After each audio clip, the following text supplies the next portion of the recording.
Ladies and gentlemen, this announcements come to flight deck.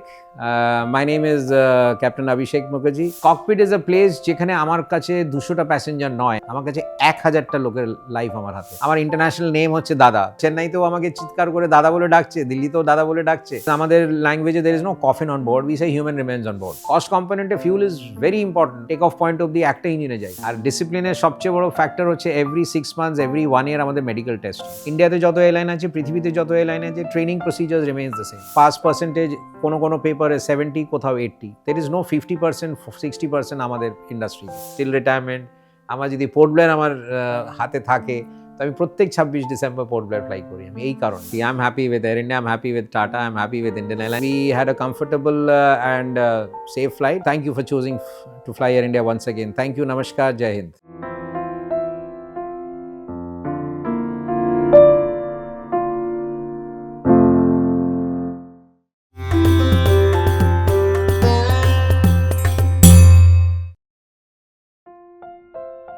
নমস্কার, আমি অপরাজিতা।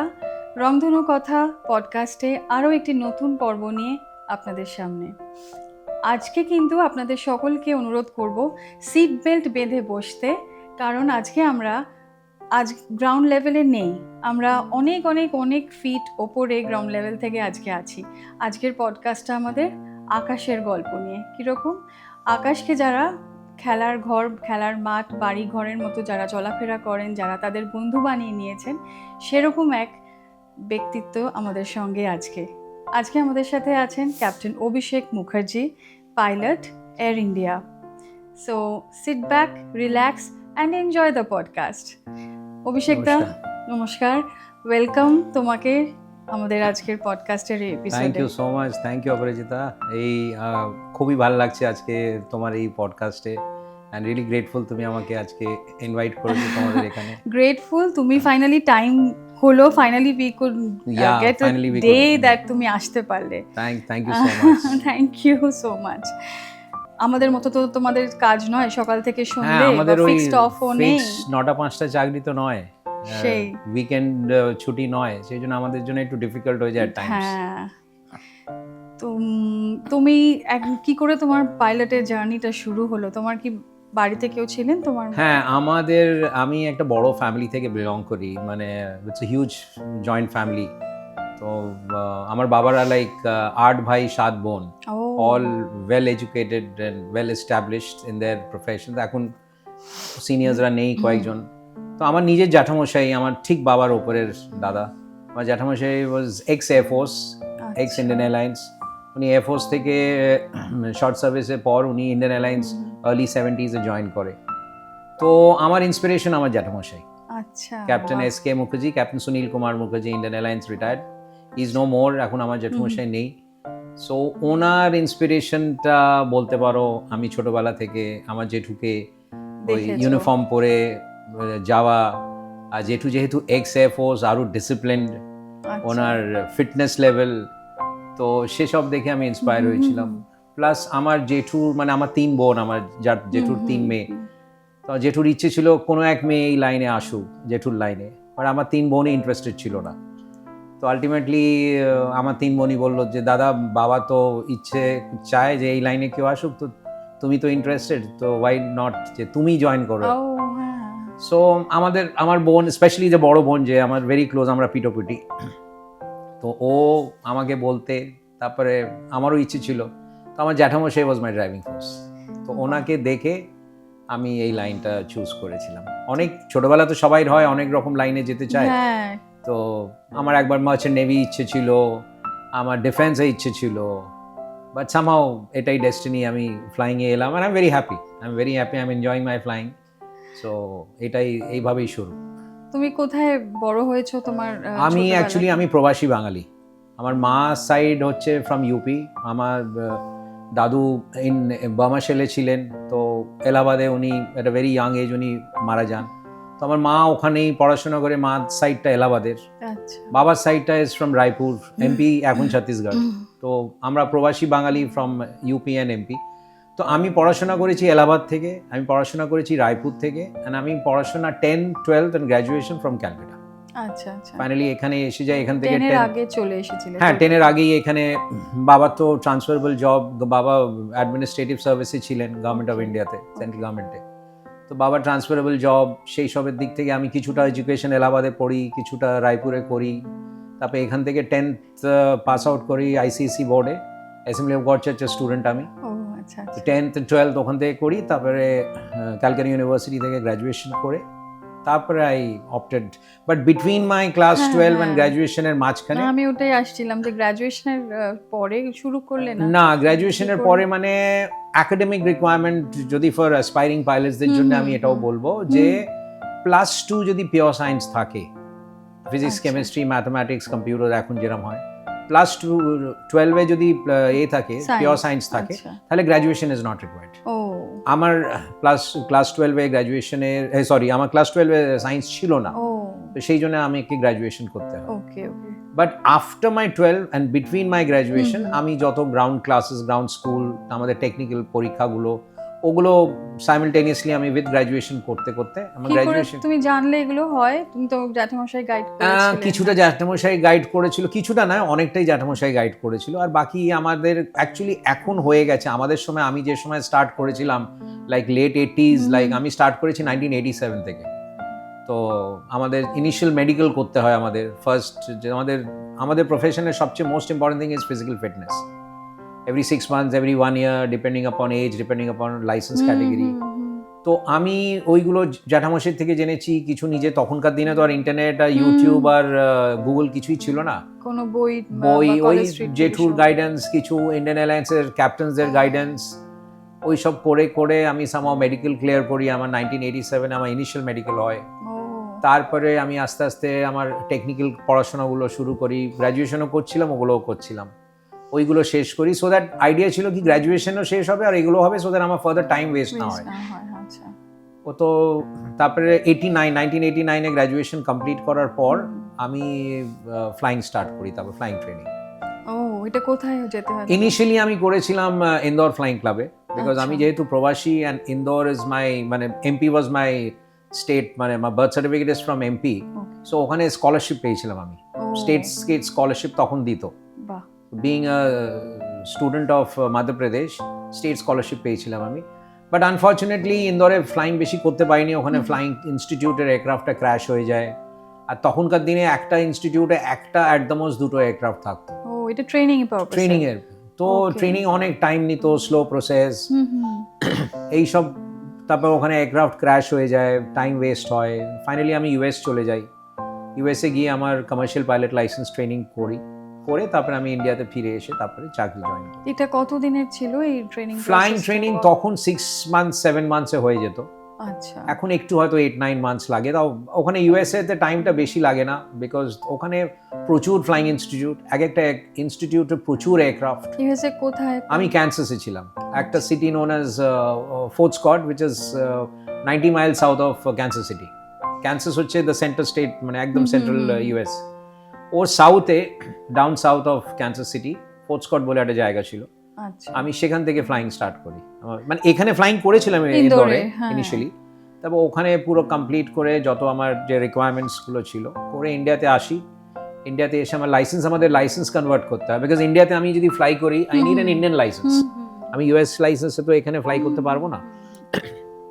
তো আমি আমার পরীক্ষাগুলো মোটামুটি সবগুলো হয়ে গেছিলো, 1-2 পরীক্ষা বাকি ছিল আসার পর, ওগুলো ক্লিয়ার করে ইন্ডিয়ান লাইসেন্স কনভার্ট করে তারপরে জব হান্টিং, না তারপরে এরকম তাহলে ভাবে তুমি ইন্দোর থেকে যে ইউএসএ তে গেলে তখন কি কোনো পরীক্ষা দিয়ে যেতে হলো? হ্যাঁ, তুমি আমি- অ্যাপ্লাই করেছিলে? না আমি ওখানে- অ্যাপ্লাই করেছিলাম। হুম। তখনকার দিনে যারা সিনিয়র আমাদের জানবেন, তখন sponsorship was a big problem. তো বাট আমাদের তখন ইনস্টিটিউট থেকে স্পন্সর করা হয়, আমাদের আচ্ছা ইনস্টিটিউট থেকে আমরা রেফার করে টু দি কনসুলেট যে এরা আমাদের স্টুডেন্ট, আমাদের কাছে আসবে, অ্যান্ড আমরা গ্যারেন্টি দিচ্ছি এরা ট্রেনিং এর পর ইন্ডিয়া ফিরে যাবে।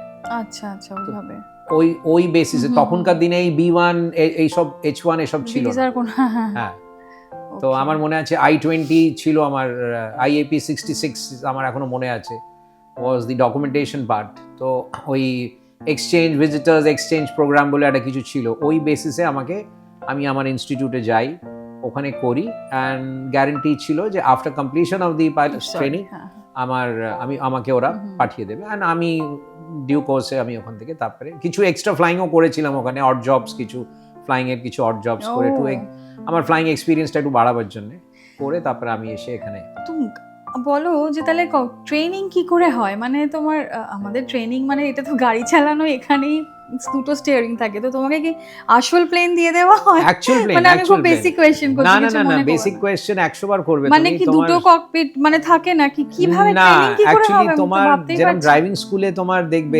দুটো স্টিয়ারিং একটা থাকে কিন্তু ক্লাচ ব্রেক দুটো থাকে, আচ্ছা হ্যাঁ, সেরকম ট্রেনিং এয়ারক্রাফট যেগুলো হয় ওগুলো ছোট 2 সিটার এয়ারক্রাফট হয়, 4 সিটার এয়ারক্রাফট হয়।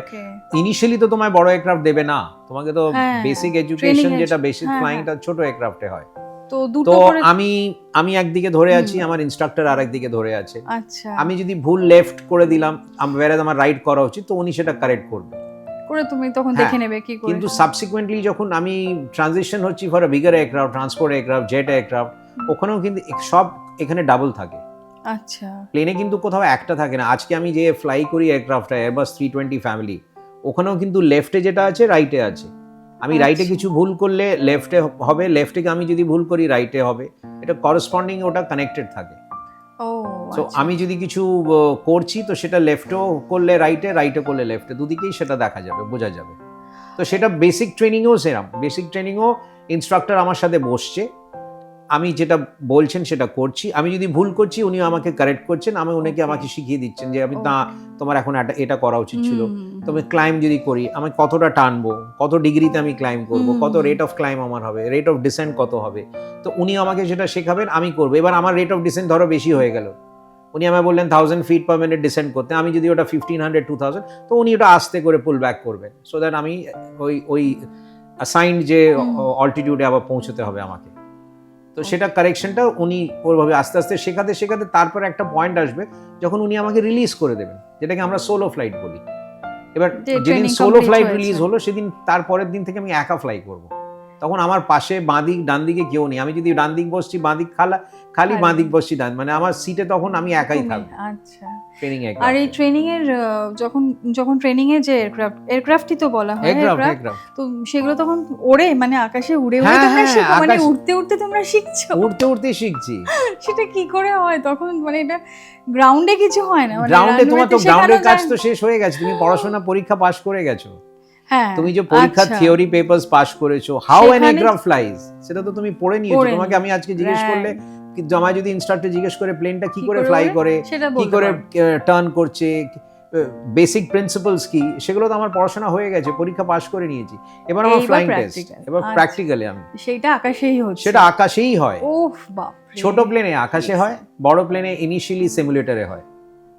সিমুলেটর মানে তোমরা আজকের দিনে ইউটিউবে দেখতে পারো what is simulator. Simulator is actual cockpit যেটা হয়। আমি যে এয়ারবাসটা ফ্লাই করি, এয়ারবাস 320, 321, 319 যে মডেলটাই ফ্লাই করি না কেন, তার এক্স্যাক্ট রেপ্লিকা হচ্ছে সিমুলেটর। সিমুলেটরে তুমি যদি ঢোকো, সেম সুইচগুলো যেখানে এয়ারক্রাফটে আছে ওখানে ওটা আছে।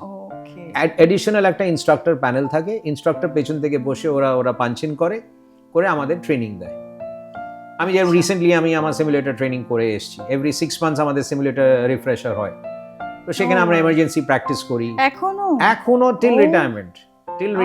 এই প্রফেশনে টিল রিটায়ারমেন্ট পড়াশোনা করতে হবে, টিল রিটায়ারমেন্ট ট্রেনিং করতে হবে। এভরি 6 মান্থস এটা ল্যাপস করছে, ওইটা রিনিউ করতে হবে।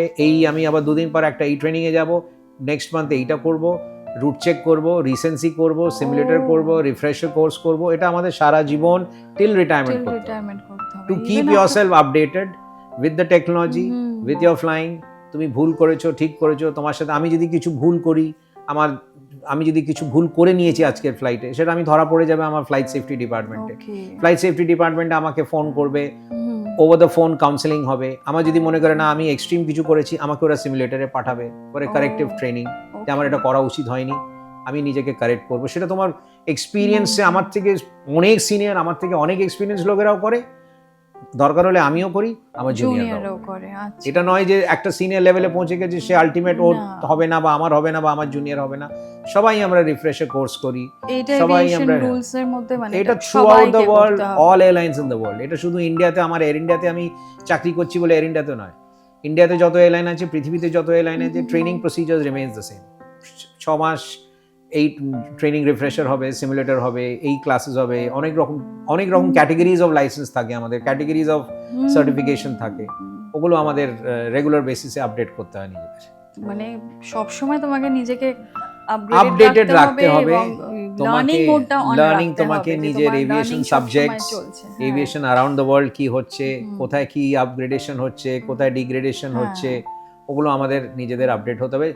কোম্পানি আমাকে জানাচ্ছে, আমাকে সেই হিসেবে কোম্পানি প্ল্যান করছে for my training purposes. Classes হচ্ছে, প্র্যাকটিক্যাল হচ্ছে, পরীক্ষা হচ্ছে। এভরি ট্রেনিং সেশন আমরা যাই, the last day is our examination.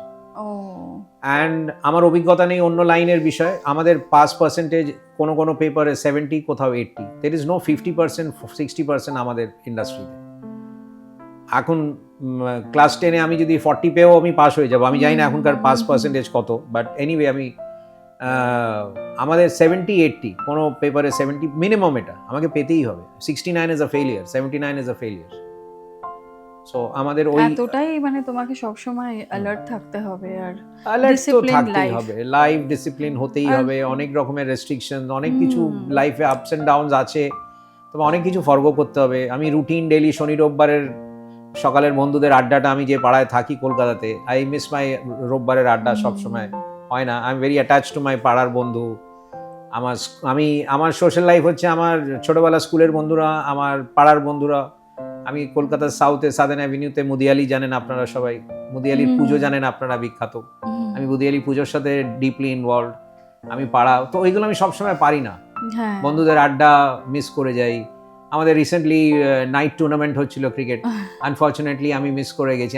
আমি টিমে নাম ছিল, বাট আমার ফ্লাইট ছিল, আমি খেলতে পারিনি। খেলার ইচ্ছে ছিল বন্ধুদের সাথে, নিজের পুরনো ছোটবেলার বন্ধুদের সাথে ক্রিকেট খেলবো রাত্রিরে নাইট টুর্নামেন্টে, বাট আমার ফ্লাইট ছিল কালকে, তো আমি ওটা মিস করে গেছি। তো এইগুলো তো করতে হয়, এর জন্য সবচেয়ে বড় স্যাক্রিফাইস ফ্যামিলির জন্য, ফ্যামিলিরাও করে, আমাদেরও করতে হয়। ডিসিপ্লিন থাকতেই হবে। আর ডিসিপ্লিনের সবচেয়ে বড় ফ্যাক্টর হচ্ছে এভরি 6 মান্থস, এভরি 1 ইয়ার আমাদের মেডিকেল টেস্ট হয়। মেডিকেল টেস্ট মিনস মাথা থেকে পা অবধি পুরো কমপ্লিট চেক আপ। তো তার জন্য আমাকে নিজেকে, যত এজ বাড়ে তত রেস্ট্রিকশনস বাড়বে, আমাকে তত নিজেকে ফিটনেস থাকছে। কারণ আনফিট হলে আমাকে বসিয়ে দেবে মানে আমার ফ্লাইং হবে না, আমার স্যালারি আসবে না, আমার মানে pilot without flying is useless. আর তোমার তো এই ধরো ফিটনেসটা মেইনটেইন করার জন্য রেগুলার কিছু করার দরকার পড়ে, কিন্তু তোমাদের যা হেক্টিক ডিপেন্ড করে লোকের উপর। কেউ জিম করে, I am not a gym person, মানে আমি ওয়াক করি, আমি সিজন ওয়াইজ আমি সুইমিং করি। তো তোমাদের তো টাইমটা ঠিক থাকে না, তোমাদের ওটা থাকে না, ওটা ডিপেন্ড করে রিশিডিউল। আমি যদি হোটেলে যাচ্ছি, যেটাকে আগে আমরা নাইট স্টপ বলতাম, যেখানে যেতাম থাকতাম, ওটা নাইট স্টপ, আজকাল আমরা লেওভার বলে। তো এই লেওভার ফ্লাইটসে গেলে আমরা হোটেলের হেলথ ক্লাব ইউজ করি আমরা। হয় কেউ হয়তো হার্ডকোর জিমিং এ চলে যায়, কেউ সুইমিং করে, কেউ সনা স্টিম নেয়। আমি হালকা একটু ট্রেডমিল করি, একটু স্টিম সোনা নিই। I am not a gym person, আমি অত ওয়েটস কোনোদিনই করিনি। অফকোর্স মুড হলে আমি সুইমিং করি, ওটা মুডের ওপর ডিপেন্ড করে, ওয়েদারের ওপর ডিপেন্ড করে। অফকোর্স অনেক জায়গায় হিটেড সুইমিং পুলও থাকে, তো সুইমিংটা ভালোবাসি, সুইমিংটা করি, ওয়াক করি। অ্যান্ড বেসিক খাওয়া দাওয়ার রেস্ট্রিকশনস তো আজ থাকতেই হবে, খাওয়া দাওয়ার রেস্ট্রিকশনস তো থাকেই। মানে যত বয়স বাড়ে তত রেস্ট্রিকশন, তত মেডিকেল চেক আপ স্ট্রিক্ট হতে থাকে। তো খাওয়া দাওয়ার রেস্ট্রিকশন একটু নিজেকে না রাখলে, নিজেকে না ডিসিপ্লিন হলে, ওই মেডিকেলের সময় মেডিকেল আসছে তখন আমি স্ট্রিক্ট হব, সে বয়সটা ক্রস করে গেছে। আগে একটা ইয়াঙ্গার এজ ওগুলো হয়ে যেত, বাট আজকাল এখন তো দাদা তোমার এতটা মানে এক্সপেরিয়েন্স হয়ে গেছে, হিউজ এক্সপেরিয়েন্স, এখন more than 30 years I believe. I am flying for more than 30 years. হ্যাঁ, তো যখন ইয়াং ছিলে তখন তো নিশ্চয়ই ইচ্ছে করতো একটু যখন ইয়াং ছিলাম, মেডিকেলের 15 দিন 1 মাস আগে সব দৌড়ে খাওয়া দাওয়া কন্ট্রোল করে হয়ে যায়। আমি ইয়াং এজে তাই বলছি, তো মানে খুবই ন্যাচারাল। সেই মানে যখন ছুটি পেলে বা যখন গ্রাউন্ডে আছো বা অফ ডেতে আছো, তো একটু তো তখন ইচ্ছে করবেই একটু বেরোবো। হ্যাঁ, তখন হয়ে যেত, তখন ম্যাক্স টু ম্যাক্স 1 মান্থে সব কাজ হয়ে যেত। এখন সেটা হয় না, বয়সের সাথে তো মেটাবলিজম চেঞ্জ হচ্ছে, মানে তো সেই জন্য ওটা হয় না এখন। সেই জন্য এখন more or less throughout the ইয়ারই একটু স্ট্রিক্ট থাকতে হয়। আর তোমাদের টাইমিং বলে তো কিছু নেই, তোমরা তো না, 24 it's a ঘন্টা তোমার 24 hour একটাই job. Bar. It's a 24 hour job. তোমরা 3 AM ও হতে পারে, 3 PM ও হতে পারে, কোনো ব্যাপার সেদিন না। আমরা 2 3 AM AM or 3 PM করি না, আমরা either 3 বলি or 15 হ্যাঁ, বলি। যেটা নেক্সট আসছে সেটাই। আমরা 3 বা 15 বলি, আমরা তোমাদের- AM PM বলে কিছু নেই আমাদের। হ্যাঁ, মানে কি করে মানে এটা তোমরা করো? আর মানে কোনো টাইমের যখন তখন তোমাদের তো ডাক পড়ে না, আমাদের তোমাদের কোনো আমাদের অফ ডে আছে? রস্টার তোমাদের বলি আমরা, হ্যাঁ। রস্টার বেরোয় আমাদের, হুম, হুম। প্রিন্টেড রস্টার বেরোয় 15 days 1 month, ওর মধ্যে চেঞ্জেসও হয়। তো রস্টারে আজকে হয়তো ভোরবেলা ফ্লাইট দিল, কোনোদিন দুপুরবেলা দিল, কোনোদিন রাত্রিরে দিল, ইন্টারন্যাশনাল হলো, আর্লি মর্নিং হলো, তারপরে আমাদের there is something known as standby. Standby হচ্ছে একটা স্পেসিফাইড পিরিয়ড। ফর এক্সাম্পল ধরো এখন কটা বাজে, এখন প্রায় 8:30 বাজে, তো আমাকে 8টা থেকে 2টো দিয়ে দিল স্ট্যান্ড বাই, রাত্রির 8টা থেকে 2টো। তো 8টা থেকে 2টোর মধ্যে they can call me any time. আচ্ছা, সো ওই মানে এটা স্ট্যান্ড তোমার বাইতে, অফ নয়। ওটা আমার অফ নয়, ওটা পার্ট অফ ডিউটি। হুম। তো ওই স্ট্যান্ড বাই টাইমে ওরা আমাকে ডাকতে পারে for a short flight, for a layover flight, for an international flight, anything as per requirement. But you can stay at home. I have বাড়িতে টু স্টে এট হোম, মানে কি আমি বাড়িতে সেদিন- থাকলাম, পাড়ায় থাকলাম, আশেপাশে মানে হ্যাঁ, উইদিন আ কাছাকাছি। ফোন কল যাবে। মানে আমার এয়ারপোর্ট থেকে হয়তো গাড়ি পাঠাতে যতটা ওদের টাইম লাগে, বা গাড়ি যদি পাশাপাশি থাকে আমাকে half an hour 45 minutes at the most 1 hour দেবে। ওই টাইমের মধ্যে আমাকে রেডি হয়ে গাড়ি এসে যাবে, Report কোম্পানিতে করতে হবে। গাড়ি পাঠিয়ে দেয়, ওই গাড়িতে করে আমাকে চলে যেতে হবে। অনেক সময় হ্যাঁ। এমনও হয়েছে যে ওরা স্ট্যান্ড বাইতে পুল আউট করেছে, গাড়ি নেই, ওরা বলে দিয়েছে ক্যাব নিয়ে আপনি চলে আসুন। That is of course thanks to company, ওটা ওরা রিএম্বার্স করে দেয়। That is not an issue at all. So এরমও হয় যে ধরুন আমি থাকি মুদিয়ালি থেকে আমাদের কলকাতার এয়ারপোর্ট ইজ 26 কিলোমিটার আমার বাড়ি থেকে। এখন যদি শর্ট নোটিসের দরকার, একটা গাড়ি আসতেই তো 1 ঘন্টা লেগে যাবে, হুম, হুম, হুম। আবার আমাকে নিয়ে যেতে লাগবে 1 আরেক এক ঘন্টা। ঘন্টা। তো অনেক সময় এমন হয়েছে ওরা রিকোয়েস্ট করেছে, স্যার আমরা একটু টাইট আছি, ক্যাব আসতে দেরি হবে, আপনি জাস্ট ক্যাব নিয়ে চলে আসুন, will reimburse your cab, which is fair enough from their end also. So make sense also, কিনা অত দূর থেকে একটা গাড়ি আসবে, আমি তারপরে যাব। তো এগুলো হচ্ছে প্রোজ অ্যান্ড কনস হিসেবে। বাট হ্যাঁ, স্ট্যান্ড বাই এর কিছু পেনাল্টি ক্লজও আছে, যেটা it is a part of my duty, I should respect that. Hmm, hmm, মানে আমি স্ট্যান্ড বাইতে যখন আমার ডেকেছে, মানে আমার যখন যেদিন স্ট্যান্ড বাই আছে, আমি মেন্টালি প্রিপেয়ার্ড যে আমাকে যেতেও হতে পারে, নাও যেতে হতে পারে। ওকে, আমি সেদিন কিছু আমার পার্সোনাল এনগেজমেন্টস রাখবো না, হ্যাঁ। ট্রাই টু অ্যাভয়েড করবো সেদিন। এবার আমার স্ট্যান্ড বাই আছে, আর আমি সেদিন আমার ফ্যামিলিকে নিয়ে কোথাও ডিনারে গেলাম, কি লাঞ্চে গেলাম, কি কোনো পার্টি, বিয়ে অনুষ্ঠান করলাম, সেটা যেতে পারি যদি আমি সেখান থেকে ইমিডিয়েটলি চলে আসতে পারি। অ্যাজ লং এজ আমার মাথায় থাকতে হবে যে আমি যাচ্ছি কোনো ফাংশন, পার্টি, গেট টুগেদারে, বাট আমার যদি কল আসে আমাকে ইমিডিয়েটলি রওনা হতে হবে ফ্লাইটের জন্য। আর ওই যে তুমি টাইমটা বলছিলে যে ওই টাইমটার পরে আবার তুমি তখন আবার হ্যাঁ, এবার free যদি হয়ে গেলে, ফর যদি এক্সাম্পল call দিলাম আমি না 8টা আসলো, থেকে 2টো, জাস্ট অ্যান হাইপোথেটিক্যাল ফিগার। এবার আমার যদি ওই পিরিয়ডের পরে আসে, পরে ডিপেন্ডস আমার উপরে। হুম, আমি আমার 2টোর পর, আমার যদি রাত্রি 2টো অবধি স্ট্যান্ড বাই আছে, ওদের যদি 2:30টায় যদি প্রবলেম হয়, আমি অন্তত রিফিউজ করি না, কেন কোম্পানি আমাকে দেখছে, আমাকেও কোম্পানিকে দেখা উচিত।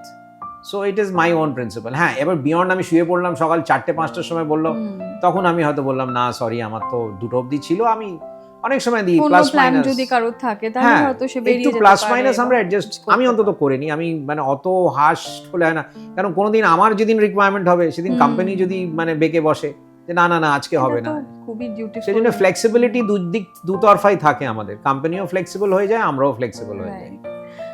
তুমি তো 30 বছরের বেশি এই কোম্পানিতেই বোধহয় হ্যাঁ, ওই air India, Indian airlines change করার এখন কথা ভেবেছো? না, বা আমি হ্যাপি, কখনো? I am happy with air India, I am happy with tata, I am happy with Indian airlines, I was happy with Indian airlines, I was happy with air India, I am happy with air India এখন। তো no complaints, আমি খুশি আছি। কারণ দেখো আমরা আজকালকার job মার্কেটে তুমি যদি দেখো 2 বছর, 1 বছর, 5 বছর কেউ একটা কোম্পানিতে একসঙ্গে থাকলে মানে তারা লং সার্ভিস অ্যাওয়ার্ড পাচ্ছে। না, জানি না আমি তুমি আমরা aware আমাদের কিনা, ওই লং সার্ভিস অ্যাওয়ার্ড মানে বলে নেই, এই বাট জিনিসটা যে কমিটমেন্টটা বা লয়্যালটি টু দ্য অর্গানাইজেশন, তুমি অনেক চেঞ্জেস দেখেছো। কোম্পানি I'm আমাকে sure. অনেক কিছু দিয়েছে, আমিও হ্যাঁ, কোম্পানিকে দিয়েছি, দুতরফা হয়েছে, চেঞ্জেস অনেক দেখেছি, ভালোও দেখেছি, খারাপও দেখেছি। বাট আমার মাইন্ডসেট কোনোদিন ছিল না যে বাইরে Change কোথাও করবো। যাব, বাইরে সেটেল হব। আমি এখানেই খুশি। বাইরে আমার তো কোম্পানি পাঠাচ্ছে, আমি তো সারা আজকে কোম্পানির দৌলতে হ্যাঁ, regular. Not only on my flying duties, on my vacation also I get free passes, free tickets, যেটা আমাদের মানে এয়ারলাইন ইন্ডাস্ট্রির সবচেয়ে বড় parks is free tickets. So আচ্ছা। ওই কোম্পানির দৌলতে তো আমি সারা পৃথিবী ঘুরে নিয়েছি। তো আমার কোনো কমপ্লেন নেই। আমি একটা ফ্লাইটে গিয়ে যতটা না ঘুরবো, আমি মনে করি পার্সোনালি ছুটিতে গিয়ে ভেকেশনে বেশি বেটার আমি হ্যাঁ। ঘুরতে পারবো দেখতে পারবো। একটা আমি হয়তো একটা কোনো লেওভারে গেলাম, সে ফর এক্সাম্পল লন্ডন গেলাম, লন্ডনে মেবি 24 আওয়ার্স 36 আওয়ার্স 24-36 তো আর লন্ডন ঘোরা সম্ভব নয়। বেরাজ আমি আনলিমিটেড লন্ডন গেছি, আমি 1 সপ্তাহ থেকেছি, 10 দিনও থেকেছি। তো ফ্লাইটে সেই জন্য আমার কোনো কমপ্লেন নেই কোম্পানির দিক থেকে। আমাকে তো ফ্রি পাসও দিচ্ছে পৃথিবী দেখার জন্য, আর আমাকে ককপিটে ফ্রি বসাচ্ছে কোম্পানি নিয়ে যাওয়ার জন্য। সেই জন্য I am happy that way. আর তুমি তো নিজে ভেকেশন গেলে নিজেই তুমি চলে যাও। হ্যাঁ, নিজে ভেকেশন, সেই ফ্লাইটও তুমিই বোধহয় চালিয়ে নেবে। না, ভেকেশনে গেলে ফ্লাইটে যাই না, হ্যাঁ। ভেকেশনে গেলে কখনো নিজে চাই না। ভেকেশনে গেলে আমি জাস্ট ছুটি নিয়ে যাই। আমি তখন ককপিটে আমার কলিগসরা হয়তো বসাবসি করে, লাইক আমাকে যেরকম, আমাকে আমার ইন্টারন্যাশনাল নেম হচ্ছে দাদা। wherever I go, whether south of এয়ারপোর্টে, চেন্নাইতেও আমাকে চিৎকার করে দাদা বলে ডাকছে, দিল্লিতেও দাদা বলে ডাকছে। সো দাদা এসো ককপিটে বসে ফ্লাই করে, আজকে তো একটু সিটে বসতে দে পেছনে। সো ওই আমার কলিগসরা, আমার ওয়েদার আমার সিনিয়ররা হোক জুনিয়র হোক, আমাকে যথেষ্ট ভালোবাসে, যথেষ্ট রেসপেক্ট দিয়েছে। কোনো সিনিয়র কোনো জুনিয়র আমার আজ অব্দি আমার সাথে কারোর কোনো খারাপ রিলেশন নেই। আশা করি ভগবান কোনোদিন দেবেও না সেই দিন। সেই জন্য আমাকে সবসময় আমাকে টানাটানি করে ককপিটে আসতে। তো বিয়ে করার সময় কি হয়েছিল? স্ট্যান্ড বাই ছিলে নাকি? না না, বিয়ে করার সময় আমার একদম পিএল, যেটা বলি প্রিভিলেজ লিভে ছিলাম। নো কমপ্লেইনস, ভালো টাইমে পৌঁছেছিলে তো বিয়েটা করতে? হ্যাঁ, একদম। Thank god. কোনো স্ট্যান্ড বাই নয়, কোনো পুল আউট নয়, কোনো ফ্লাইট নয়। বিয়ের সময় পুরো আমাকে প্রায় অলমোস্ট 20 দিনের ছুটি ছিল আমার। তো গ্রেট, তো কোনো অসুবিধা হয়নি ওই সময় ছুটি পেতে। আর আমি ছুটি পেতেও ইনফ্যাক্ট কিছু লোকের কমপ্লেন্স থাকে। দেখো, আমি তোমাকে একটা কথা বলি, কোনো বি চাকরি ফর দ্যাট ম্যাটার, কমপ্লেন যাদের করা সারা জীবন কমপ্লেন করবে। আমাদের ইন্ডাস্ট্রিতে যেরকম ধরো আমাদের ফ্লাইং আওয়ার্সটা হয়, ফ্লাইং আওয়ার্সের ওপর আমাদের হয়। তো আমাদের যেরকম স্টিপুলেটেড, আমাদের যে রেগুলেটরি অথরিটি, যেটাকে আমরা ডিজিসিএ বলি, director general civil aviation, so আমরা 125 ঘন্টা মাসে ফ্লাইং করতে চাই। যার কমপ্লেন করা সে 125ও বলবে আমার কম ফ্লাইং হচ্ছে, সে বলবে 150 ঘন্টা করে দাও, 150 ঘন্টাতেও সে কমপ্লেন করবে। যার কমপ্লেন করার নেই সে 50 ঘন্টাতেও খুশি থাকবে। So it's like that. এটা নিজের ইন্ডিভিজুয়াল ম্যাটার, আমি সেটা কাউকে তার ইন্ডিভিজুয়াল ম্যাটারে ঢুকতে চাই না। So I am happy. আমি approximately maximum 700 to 750 hours of flying হয় আমার বছরে। 700 ঘন্টা is fair enough, it's a decent amount of flying, with rest, with vacation, with my training, সব কিছু কভার আপ হয়ে যায়। সো আমার এত বছরে আমার তো কোনোদিন কোনো অসুবিধা হয়নি with leave. I'm grateful to my seniors, all my executives, my trainers, যারা আমাকে কোনোদিন কোথাও আমাকে কোনো রকমের কোনো, whether it is training হোক বা লিভ হোক, আগে থেকে প্ল্যান করে করি, তো অসুবিধা হয়নি আমার। দাদা, একটু আগে আমরা শুনলাম যে যখন তোমরা ডিউটির জন্য গাড়ি এসছে, তুমি যখন রিপোর্ট করতে যাচ্ছ, তো গেলে আমরা তো পাইলটসদের দেখি বা ক্রুকে দেখি, তারা একদম সাংঘাতিক সুন্দর তোমাদের ড্রেসটা। আমি জানি না তোমরা এটা বোঝো কি না, কিন্তু আমরা তো সব হাঁ করে তাকিয়ে থাকি। তোমরা কি সেটা জানো? সেই ফিডব্যাকটা আছে। ইউজড হয়ে গেছি ইউনিফর্ম পরে, এখন সিভিজে নিজেকে অড লাগে। আমরা আমরা কিন্তু মানে এই দেখ পাইলট যাচ্ছে, এরকম একটা ব্যাপার। তোমরা কিন্তু মানে no less than a celeb, মানে স্টাইল একটা কিন্তু আলাদাই আছে। তোমারই মতন দুটো হাত দুটো পা আছে, আর ডানা নেই আনফরচুনেটলি। তো তারপরে মানে প্রসেসটা কি আমরা তো দেখি, মানে সে মানে ultimate smartness of the world বোধহয়। তখন তারা তাদের নিজস্ব সবার একটা ট্রলি ব্যাগ থাকে। হ্যাঁ, আমাদের ওটা ফ্লাইট ব্যাগ বলি। প্লিজ, মানে আমি যাতা ভাবে বলছি, কারণ আমরা তো আমাদের মতো করে বলছি। বলে দিও তো সবাই ব্যাগ নিয়ে। তোমরা আমাদের সাথেই দেখি তারা একটু আগে হয়তো ফ্লাইটে যাচ্ছ, তো কোনো প্রসেস থাকে বা তোমরা ফ্লাই করার আগে মানে রেগুলারলি প্রসেসটা হচ্ছে, আমি তোমাকে একদম স্ক্র্যাচ থেকে বলি। হ্যাঁ, নিশ্চয়ই। স্ক্র্যাচ থেকে ধরে নাও, আমি আমার বাড়ি থেকে রওনা হওয়া থেকে নিয়ে আমি এয়ারক্রাফটের ককপিটে বসা অবধি তোমায় বলছি, যেটা হয়তো জেনারেল পাবলিকে তোমরা হয়তো জানো না। তোমরা আমাদের হয়তো ওই এরো ব্রিজে দেখছো বা ককপিটে দেখছো বা হয়তো লাউঞ্জে ক্রস করতে দেখছো, এছাড়া আমাদের হয়তো তোমরা দেখো না। প্রসেসটা হচ্ছে, আমি বাড়ি থেকে আমাদের গাড়ি পাঠায় কোম্পানি। আমি এয়ার ইন্ডিয়ার কথাই বলছি, আমার ইন্ডিয়ান এয়ারলাইন্সও সেম গাড়ি পাঠায় পিক আপ ড্রপের জন্য, ক্যাব আসে আমাকে বাড়ি থেকে নিয়ে যায়। আমি যেহেতু কলকাতায় মুদিয়ালি থাকি, মুদিয়ালি পিক আওয়ার্সে আমার 1 ঘন্টা 10 মিনিট লাগে। আর্লি মর্নিং ফ্লাইটস যেটা আমি করতে ভালোবাসি, within half an hour I reach the airport. আমি এয়ারপোর্ট পৌঁছলাম। এয়ারপোর্ট পৌঁছে আমাদের ফার্স্ট কাজ হয়, আমরা তোমাদের মতন হয়তো অনেক সময় আমরা কলকাতার এয়ারপোর্টের, আমি একটা এক্সাম্পল দিয়ে বলছি, আমরা গেট 3C থেকে ঢুকি, কখনো আমরা বেসমেন্ট থেকে ঢুকি, ডিপেন্ড। এবার আমি ঢুকে ফার্স্ট কাজ আমার হচ্ছে যেটা, আমি মেডিকেল টেস্ট হবে আমার। What is medical test? Breath analyzer test, which is আমাকে ব্লো করতে হবে ও ওয়েদার আমি লাস্ট 12 আওয়ার্স 15 আওয়ার্সের মধ্যে আমি লিকার কনজিউম করেছি। তো ব্রেথ অ্যানালাইজার টেস্ট যেটা তোমরা রাস্তায় দেখো আজকাল ক্যালকাটা পুলিশ করে, যেটা ওই হ্যাঁ, সেম হ্যাঁ। Liquor test, breath analyser test. Hmm, hmm, আমি যদি ব্রেথ অ্যানালাইজার টেস্ট যদি Clear. ক্লিয়ার হয়ে গেল, then I proceed for further. আচ্ছা যদি ক্লিয়ার না হলো, হুম, হুম, আমাকে ওখানেই বসিয়ে দেবে। হুম, আর তার অনেক লম্বা প্রসিজার আছে, 3 মাস 6 মাস। It can lead to termination also, termination from services. So এবার আমি অ্যাজিউম করলাম আমি ব্রেথ অ্যানালাইজার টেস্ট ক্লিয়ার হয়ে গেল। আমি ডক্টর ওখানে থাকে, আমাদের ডক্টরস রুমে গেলাম, একটা মেশিন থাকে, ওখানে একটা টিউব দেয়, আমরা ব্লো করি, ব্রিদ ইন করে ওর উপর ব্লো করি। ওটা ব্লো করার পর রিডিংসটা আসে, ওনারা দেখে নেন, 0 হয়ে গেল, ক্লিয়ার হয়ে গেলাম। আমি Next নেক্সট step. আমি আমার ফ্লাইট ডিসপ্যাচ বলে আমাদের ডিপার্টমেন্ট, আচ্ছা যেখানে আমি ফ্লাইট ডিসপ্যাচে আমার ডকুমেন্টস আমি চেক করব ও daily document daily before the flight, আচ্ছা। Daily. It could be morning, evening, night, midnight, early morning, irrespective of your timing. ফ্লাইটের আগে তোমাকে ব্রেথ লাইনার, সিটিতেই এটা হয় বা তুমি যে কোনো স্পট ডেস্টিনেশনে যাচ্ছ বা ফ্লাইট আমি যেখান থেকেই করছি না কেন ফ্লাইট, আচ্ছা। আমার মেডিকেল হবে। অনেক হুম। জায়গায় স্টেশনে আমাদের মেডিকেল হয় না, ইন্টারন্যাশনাল আচ্ছা। স্টেশনে অনেক জায়গায় মেডিকেল হয় না, সেক্ষেত্রে আমাদের পোস্ট ফ্লাইট মেডিকেল হয়, উইচ ইজ আচ্ছা। Arrival in to my destination in India. Okay port of departure ধরে নাও, ফর এক্সাম্পল আমি সিঙ্গাপুর টু বম্বে ফ্লাইট করছি, এটা হুম। এক্সাম্পল দিলাম তোমার। সিঙ্গাপুরে আমার মেডিকেল হলো না, বম্বেতে আমি ল্যান্ড করলাম। ল্যান্ড করার পর বম্বেতে আমি আমার ইমিগ্রেশন কাস্টমস ক্লিয়ার করার পর আমি ওখানে গিয়ে পোস্ট ফ্লাইট মেডিকেল করব, আচ্ছা ওখানে গিয়ে আমি ব্লো করব। আচ্ছা এবার যদি আমি হুম। ওখানে ক্লিয়ার হয়ে গেলাম, ক্লিয়ার, ওখানে আমি ধরাও পড়তে পারি, লোকে ধরা পড়েওছে ওখানে অনবোর্ড, হয়তো কেউ লিকার কনজিউম করেছে, তো ধরা পড়েওছে, এরকম অনেক কেসেস হয়েছে।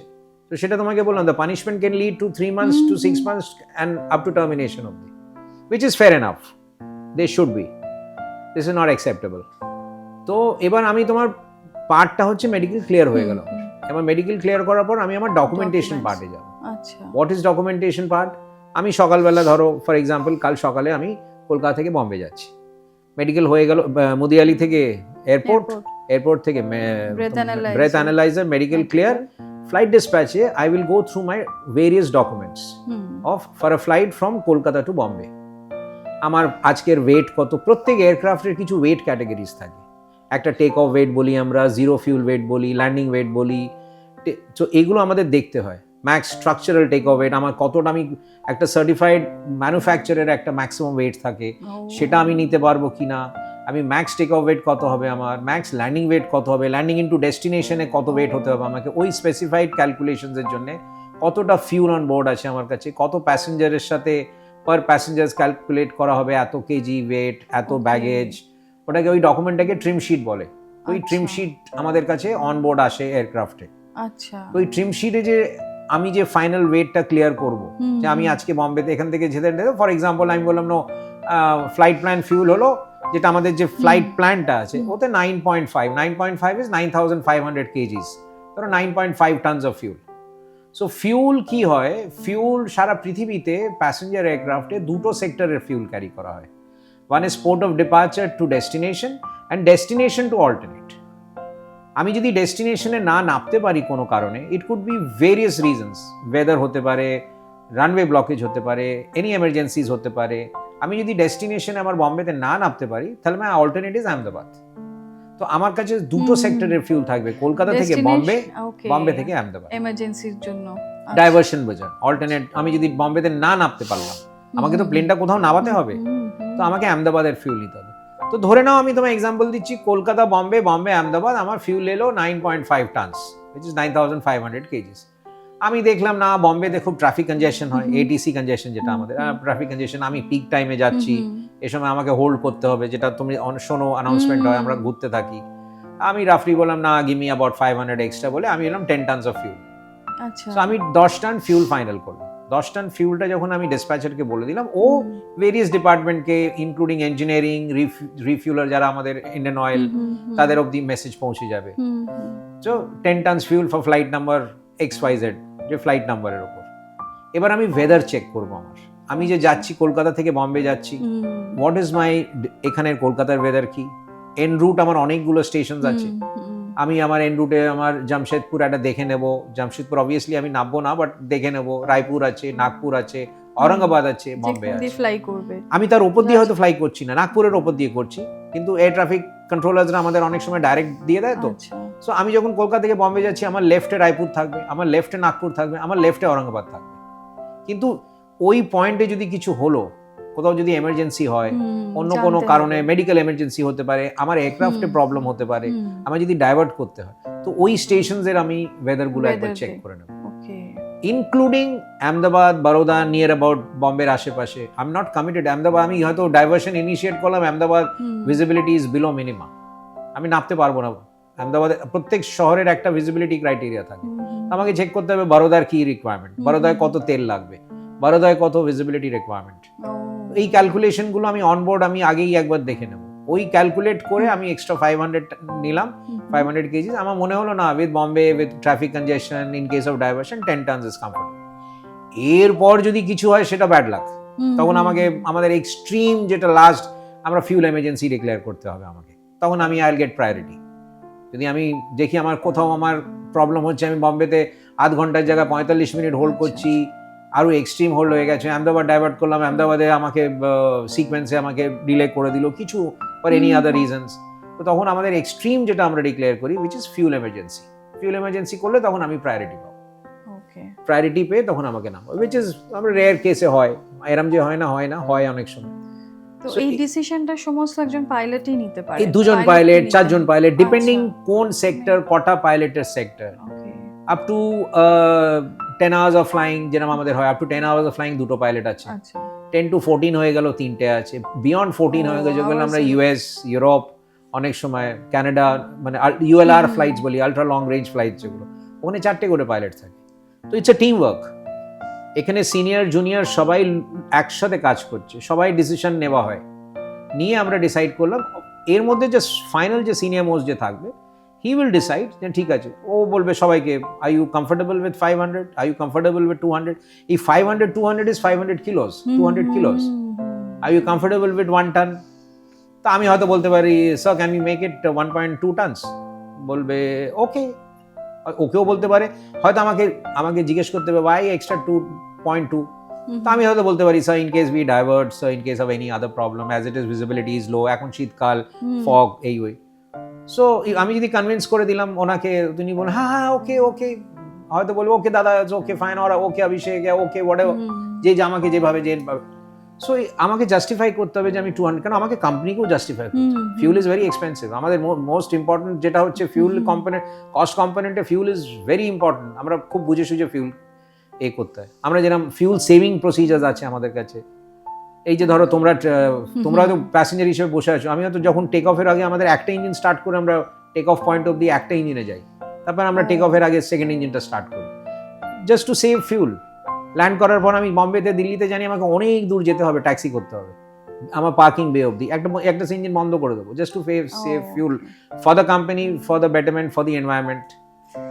আর তারপর তুমি ওই এবার আমি চেক করে এগুলো করলাম, সবকিছু হলো। এবার প্যাসেঞ্জার লিস্ট দেখতে হয়, প্যাসেঞ্জার লিস্ট আসে না, নাম্বার অফ প্যাসেঞ্জার্স আমার জেনে কোনো পেশেন্টস যদি থাকে বা বলে দেয়, অনেক সময় হুইল চেয়ার যদি থাকে, সেটা নিউবর্ন বা প্রেগন্যান্ট, হ্যাঁ না মেডিকেল এমার্জেন্সি হবার অ্যাভয়েড দ্যাট এর জন্য আমাদের বলে দেয় যে উই হ্যাভ অ্যাক্সিডেন্টাল একটা কোনো পেশেন্ট আছে, প্রেগন্যান্ট লেডিজ আছে, প্রেগন্যান্ট লেডিজের ক্যাটাগরি কোন, up to how many months of আছে, এগুলো কিন্তু basically cabin crew department, but আমাকে ওরা বলে দেয় that medical fit to fly certificate আছে কিনা আমি একবার জিজ্ঞেস করে নেব। এবার আমাদের কাছে নাম্বার অফ প্যাসেঞ্জার্স ওই ডিসপ্যাচে বলে দেয়, রাফলি আমি জিজ্ঞেস করে নিই, আমরা হয়তো জিজ্ঞেস করলাম প্যাসেঞ্জার্স কত আছে। ফিউল একটা আমাদের কি বলতো, একটা থাম্ব রুল আছে আমাদের, আমি যদি জানি আমার zero fuel weight is 50 tons, আমি জানি কতটা লোড আছে, আমি যদি জানি জিরো ফিউল ওয়েট 55 tons, আমি জানি কতটা লোড আছে, এটা একটা বেসিক ক্যালকুলেশন আমাদের। যে এবার ওর মধ্যে কার্গো থাকে, ওই জিরো ফিউল ওয়েটের মধ্যে যেটা আমাদের ওরা গ্রাউন্ড স্টাফরা দেয়, ওতে কার্গো ইনক্লুডেড থাকে। তো প্যাসেঞ্জার কম্পোনেন্ট, প্যাসেঞ্জারের ব্যাগেজ, এবার কার্গোর মধ্যে পেরিশেবল কার্গো আছে, নন পেরিশেবল আছে। এবার আমার যদি এক্সিড করে যাচ্ছে টেক অফ ওয়েটের থেকে, আমার ফিউল দরকার, আমি ওয়েট কমাবো, আমি তখন ফার্স্ট প্রায়োরিটি হচ্ছে আমি নন পেরিশেবলকে কমাবো। তারপরে আমি ডিপ্লোম্যাটিক মেইলস থাকে, দিস ইজ হাই প্রায়োরিটি, ওগুলোকে আমাকে প্রায়োরিটি দিতে হবে। তারপরে এই ডিসিশনটা মানে প্রসেসটা খুব কুইক তো করতে হবে। হ্যাঁ, ওই ডিসপ্যাচ আমরা এগুলো করে নিই। তোমাদের, যেরকম আমাদের সবচেয়ে আরেকটা প্রায়োরিটি দিই, যেটা আমরা তোমাদের জন্য কফিন, আমাদের জন্য হিউম্যান রিমেইনস বলি। আমরা আমাদের ল্যাঙ্গুয়েজে there is no coffin on board, we say human remains on board. আচ্ছা, ওকে, ওই নোটক বলে এনওটি হচ্ছে, ওটা নোটক হচ্ছে নোটিসেস, আমাদের নোটিস যেটা আসে ওদের বলে দেয় যে হিউম্যান রিমেইনস অন বোর্ড। তো অবভিয়াসলি আমরা হিউম্যান রিমেইনসকে প্রায়োরিটি দেবো। ওটা কতক্ষণ আগে ওটা সিল হয়েছে, কতক্ষণ ক্যারি করতে পারবো, কোর টাইমিংটা দেখতে হবে। আননেসেসারি ওটা ডিকম্পোজ হবে নাহলে, so it's not good. So সেই জন্য আমরা ওগুলোকে প্রায়োরিটি দেবো। যদি ওয়েটকে কমাতে হয় আমাকে, আমার ধরো ফিউলটা ক্রাইটেরিয়া, ওয়েদার খারাপ ডেস্টিনেশনে আমার নিতে হবে, তো আমি নন পেরিশেবল কার্গোকে আগে নামিয়ে দেবো। তারপরে আমি প্রায়োরিটি দেবো কফিনকে, এবারে দ্যাট ইজ হিউম্যান রিমেইনসকে। আমি তারপরে ডিপ্লোম্যাটিক মেইলকে প্রায়োরিটি দেবো। আমি পেরিশেবল কার্গোকে, অনেক সেক্টরসে আমাদের যেরকম পেটস যায়, অনেক ফ্লাওয়ার্স যায়, ফিশ যায়। যেরকম গতকালই আমি পোর্ট ব্লেয়ার থেকে কলকাতা আন্দামান ফ্লাই করেছি। কত সাম 93 না 94 এক্স্যাক্ট ফিগারটা মনে নেই, কিলোস অফ ক্র্যাব এসছে। সো এবার ওখানে ক্র্যাবও আছে আর অন্য ব্যাগেজ আছে। আমি যদি করতে, আমি অবভিয়াসলি ক্র্যাবকে প্রায়োরিটি দেবো, because it's perishable cargo. So এই ডিসিশনগুলো নিয়ে তুমি এইগুলো আমরা ওইগুলো করে তারপরে ফিউল ফাইনাল করে তারপরে আমাদের যেটা হয় ক্যাবিন ক্রু ব্রিফিং বলে। মানে এয়ার হোস্টেসরা আমাদের কাছে আসে, এসে 4 জন 5 জন হোয়াট এভার ইট ইজ যারা থাকে, এবার যে সিনিয়র মোস্ট আসে সে ইন্ট্রোডিউস করে, সবাই ইন্ট্রোডিউস হলো সবার সাথে আমাদের। ইন স্পাইট অফ নোয়িং, আমি হয়তো তোমাকে চিনি, তোমাকে জানি, বাট বিফোর দ্য ফ্লাইট তুমি আমার কাছে আসবে, এসে বলবে sir I am so and so, my work position তোমায় বলে দেয়, L1 R1 L2 এগুলো মানে পজিশন অফ দি কোন এয়ারক্রাফটে তুমি কোথায় পজিশন আছো, আচ্ছা তোমার পজিশনটা বলবেন, উনি ওনার পজিশনটা বলবেন, সবাই নিজের পজিশনটা বলবে, ইন্ট্রোডিউস করবে, সবাই বলবে যে আমাদের মেডিকেল হয়ে গেছে, আমরা ফিট টু ফ্লাই সবাই। এবার আমরা দুজন পাইলটরা মিলে ব্রিফিং দেবো না যে আমাদের আজকে ফ্লাইট এখান থেকে বম্বে যাচ্ছি, weather is fair or weather is turbulent, what ever it is, তোমাদের সার্ভিস যদি কোথাও প্রবলেম হয় তোমরা বন্ধ করে দিও, আমরা সিট বেল্ট অন করে দেবো। সিট বেল্ট অন করলে ওয়েদার তুমি প্যাসেঞ্জার্সদের ল্যাব অ্যালাউ করবে কি করবে না, হট বেভারেজেস করবে কি করবে না, এগুলো সব ওদের ডিসিশন, আমাদের সাথে আমরা ওরকমভাবে বলে দেবো। এবার ট্যাক্সি টাইম, ধরো ওরা যে অ্যানাউন্সমেন্ট করে পুশব্যাক হলো তোমার বে থেকে, টেক অফের আগেও যে ওরা অ্যানাউন্সমেন্ট করে, ওটার মিনিমাম টাইম আছে। এবার আমি কলকাতাতে, মানে তোমাকে আমি টেকনিক্যালি বোঝাচ্ছি, আমি যদি এমন একটা পার্কিং বেতে আছি আর আমার ডিপার্চার যে রানওয়েটা খুব কাছে, ফর এক্সাম্পল যেটা আমি কলকাতার হিসেবে তোমায় বলছি, the runway in use is 01 right, এটা হাইপোথেটিক্যাল তোমার জন্য আমি বলে দিচ্ছি হোয়াট ইজ 01 রাইট, আর আমি পার্কড এট বে ধরে নাও 57, তো 57 থেকে 01 রাইট আমি নিজে জানি যে আমার হয়তো 2 মিনিটে 3 মিনিটে আমি পৌঁছে যাবো টেক রানওয়েতে, কিন্তু ওদের 2-3 মিনিটের সার্ভিস হবে না, ওদের অ্যানাউন্সমেন্ট টাইম আমি ওদের বলে দেবো, I will give you sufficient time, আমি আস্তে আস্তে ট্যাক্সি করে আমি রানওয়েতে পৌঁছবার আগে অবধি ওদের যেন অ্যানাউন্সমেন্ট পুরো ডেমোটা উইথ সেফটি ব্রিফিং ওগুলো যেন কমপ্লিট হয়ে যেতে হবে। এবার যদি ধরো না ওদের হয়নি, আমি তখন এয়ার ট্রাফিক কন্ট্রোলকে বলবো, I require additional 1 minute, I require additional 2 minutes before I enter the runway. একবার রানওয়েতে ঢোকার পর আমি এটিসিকে বলবো না যে আমার 3 মিনিট লাগবে 4 মিনিট লাগবে, বিকজ রানওয়ে অকুপেন্সি যত মিনিমাম হয় আমাদের দেশে তাও চলে যায়, দিল্লি বম্বেতে ইট ইজ নট পসিবল, আর ফরেন স্টেশনসে তো it is impossible. Delhi Bombay তো আমাকে এটিসি আমাকে গালাগালি দেবে যে sir please expedite, sir please expedite, ওর পেছনে লাইনড আপ সিকোয়েন্সিং এর লাইনের ল্যান্ডিং এ আসছে সিকোয়েন্স, টেক অফ আছে, বিজি আছে ওখানে, আমি রানওয়েতে ঢুকে পড়বো, no sir I take 02 minutes, no it is not acceptable. আমি ঢোকার আগে বলে দেবো। তাহলে কলকাতাতেও এখন ট্রাফিক আজকাল অনেক বেড়ে গেছে, তো ওদের আমাকে টাইম দিতে হবে, ওরা এগুলো শেষ করতে হবে। ওকে, তো এটা আমাদের ওই ডিসপ্যাচে ব্রিফিং গুলো হয়ে গেল, সব কমপ্লিট করলাম, থ্যাংক ইউ বাই বাই, ওরা রওনা হয়ে গেল। এরপর তারপরে আমরা ফাইনাল ফিউল করে সবকিছু ডকুমেন্টেশন সাইন করে অফিস কপি রেখে আমরা তখন রওনা। ও, এটা হয় কোথায়? এটা তুমি এয়ারপোর্টে গিয়ে অফিসে হচ্ছে? এটা আমাদের অফিসে ফ্লাইট ডিসপ্যাচ অফিস বলে, এটা তোমরা ওখানে অ্যাক্সেস নেই। Before you leave from office, go through security, go towards the aircraft. তো তার মানে ধরো আমাদের জন্য জেনারেল প্যাসেঞ্জারদের জন্য যে টাইমটা দিচ্ছ তোমরা, যে ফ্লাইট টাইমটা দেওয়া হয়, দুটোই আমি জানি আমার টাইম, আমাকে বলা হয় 2 ঘন্টা আগে রিপোর্ট করতে, আমাদের প্যাসেঞ্জারের কাজ হচ্ছে। তো ক্রু পাইলটস এন্ড কেবিন ক্রুরা কি আরো আগে রিপোর্ট করে? ওই 1 ঘন্টা, আমাদের 1 ঘন্টা। ও, পৌঁছে তোমাদের আমার ডিপার্চার ধরো না সকাল 6টায় ডিপার্চার গুলো হলো, আর তারপরে এই ব্রিফিং গুলো হলো, আমার সকাল 6টায় ডিপার্চার, আমি আমার আর- অফিসে মেডিকেল সাইন করবো 5টার রাইট। সময়। আর বোর্ডিং তো তোমাদেরও তো but half an hour time, but half an hour আগে তো তোমাদের বোর্ডিং না, আমাদের বোর্ডিং এর কিছু নেই, আমাদের reporting is one into the office flight dispatch, আমাদের বোর্ডিং এর কোনো ক্রাইটেরিয়া নেই। তুমি না, বাট ধরো বোর্ডিং যখন তোমরা অ্যানাউন্স করো নর্মালি তো আধ ঘন্টা 40 মিনিট আগে boarding not necessary that pilot has to be on board. ও ততক্ষণ তোমরা এটা শেষ করে বোর্ডিং চালু বোর্ডিং হয়ে গেল অ্যানাউন্স তখন যতক্ষণ না এয়ার হোস্টেসরাও এয়ারক্রাফটে ঢুকছে ঢুকবে বোর্ডিং হয় না। হ্যাঁ, আমি অ্যানাউন্স হবে সেটাই না। বলছি। পাইলটসদের নট নেসেসারি যে বোর্ডিং এর জন্য পাইলটসদেরও থাকতে হবে। হ্যাঁ, আমি ওইটাই না, ভাবছি যে তোমরা হয়তো করার পর তোমরা না, বোর্ডিংটা না, না, না, তোমরা দাও তাহলে যে late হ্যাঁ হয়ে এবার যাবে। অ্যালাউ করো তখন হয়। তাহলে লেট হয়ে যাবে। হ্যাঁ, আমরা এটাই বুঝতে আমরা চাইছি যে টাইমটা তো যেই- মারাত্মক এখানে, মানে এয়ার হোস্টেসদের রিলিজ করে দিলাম, ওরা বেরিয়ে গেল। ওকে। ওরা এয়ার হোস্টেসরা যতক্ষণ না এয়ারক্রাফটে ক্যাবিন ক্রু ঢুকছে হ্যাঁ, ততক্ষণ বোর্ডিং অ্যানাউন্স হবে না। ও হ্যাঁ, কেন উইদাউট ক্যাবিন ক্রু enter কেউ করবে, এমনি কেউ right. ঢুকে যাবে না। হ্যাঁ, ক্যাবিন ক্রু ঢুকে গেল, বোর্ডিং অ্যানাউন্স হলো। হুম, ককপিট ক্রু যেটা হুম। আমরা পরে আসতে পারি। ওকে। কখনো আমরা কোনো স্টেশনে আমরা পৌঁছে গেলাম বোর্ডিং এর আগে, যেখানে সেগুলো ধরো হ্যাঁ, generally যেখানে আমি ধরো ওই বলছি। Flight dispatch to the aircraft travel time is less. আমরা 5টায় আমি রিপোর্ট করলাম, 5:15-20 পৌঁছে গেলাম এয়ারক্রাফটের মধ্যে। আমরা ঢোকার পরে অনেক সময় অ্যানাউন্স করি, অনেক সময় আমরা ঢুকছি তখন অলরেডি প্যাসেঞ্জার ঢুকে গেছে। Passenger Okay. যতক্ষণ না ক্যাবিন ক্রু অন বোর্ড হবে প্যাসেঞ্জার হ্যাঁ, অ্যানাউন্সমেন্ট হবে না।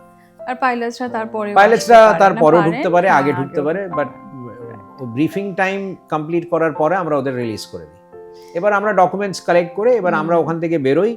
বেরিয়ে সিকিউরিটি জেনারেলি সব জায়গাতে আমাদের আলাদা সিকিউরিটি থাকে, ক্রু গেট থাকে, আমরা ওদিক দিয়ে আমরা সিকিউরিটি করে, বিকজ ওখানে পাবলিকের সাথে, ওখানে পাবলিকও করছে আমরাও করছি, আমাদের সব কিছু তো খুলতে হয় না।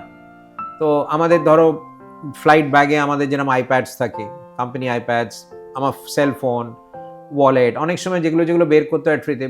এখন আমি যদি তুমি আছো, তোমাকে আমি বাইপাস করতে পারবো না, তো আমি তো সেই লাইনে দাঁড়িয়ে আছি। জেনারেলি বেশিরভাগ লোক ইউনিফর্ম দেখে, অনেক জায়গায় ক্রু নেই সেখানে করে দেয় ছোট স্টেশনে, বাট অনেক লোক করতে চায় না, এই নিয়ে অনেক কনফিউশন হয়। Why should you jump the queue? But throughout the world, pilots and the air hostess, that is cockpit crew and cabin crew, are given priority in security. But এটা ইন্ডিভিজুয়াল লোক, অনেক লোকের অবজেকশন থাকে যে ওরা আগে কেন যাবে। সেই জন্য জেনারেলি সব জায়গাতে ক্রু গেট আলাদা থাকে। তো এই ক্রু গেট দিয়ে আমরা যাই। এবার গিয়ে আমরা দেখছি টাইম আছে, যেরকম কালকেরই আমি তোমাকে বলছি, কাল আন্দামান করছিলাম আমি আর আমার কালিগ, আমরা টাইম ছিল, আমরা কফি কিনলাম, কফি নিয়ে কফি খেতে খেতে আমরা ঢুকলাম। আমরা যখন ঢুকছি প্যাসেঞ্জাররাও ঢুকছে, আমরাও ঢুকছি। এখন ইট ওয়াজ মানে অনেক সকাল 5টার ডিপার্চার ছিল, অ্যারাউন্ড ইট ওয়াজ 4:25। এখনো মানে আমার অলমোস্ট 35-40 মিনিটস আছে। কফি নিয়ে আমরা আরামসে ঢুকলাম, তখন প্যাসেঞ্জার জাস্ট ঢোকা স্টার্ট হয়েছে, ক্যাবিন ক্রু কিন্তু পৌঁছে গেছে। So it's like that, time থাকলে আমরা একটা কফি তুলে নিই, না থাকলে আমরা সোজা চলে যাই, depending on that. And then ককপিটে ঢুকে আমরা আমাদের ককপিট সেট আপ করি। এইবার হয়তো হ্যাঁ, তুমি আমরা আমাকে আসি ওই যে- ট্রানজিট কখন আমাকে দেখলে না, এটাই হচ্ছে journey from my residence to the cockpit. এবার আমরা লাইফ ইন দ্য ককপিট শুনি, যেটা আমরা কেউ জানি না।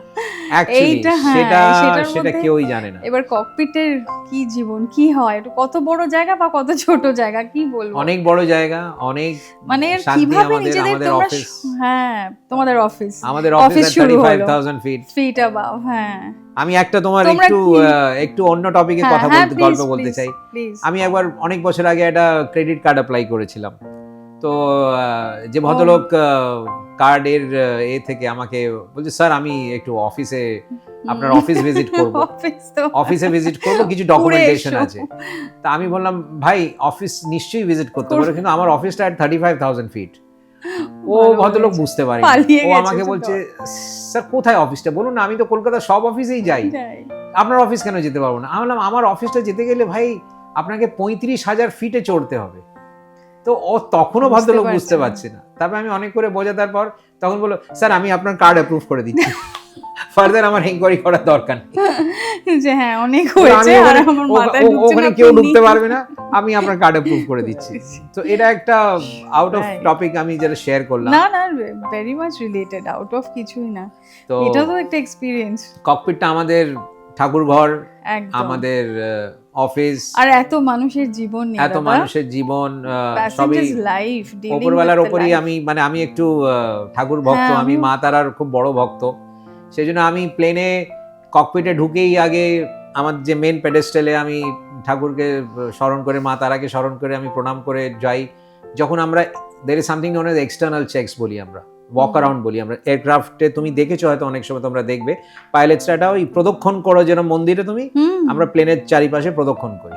কখন করো এটা? ওটা আমরা ওই যখন ঢোকার সময় আমরা ককপিটে গিয়ে একটা কাজ করে আমরা তারপরে নিচে যাই।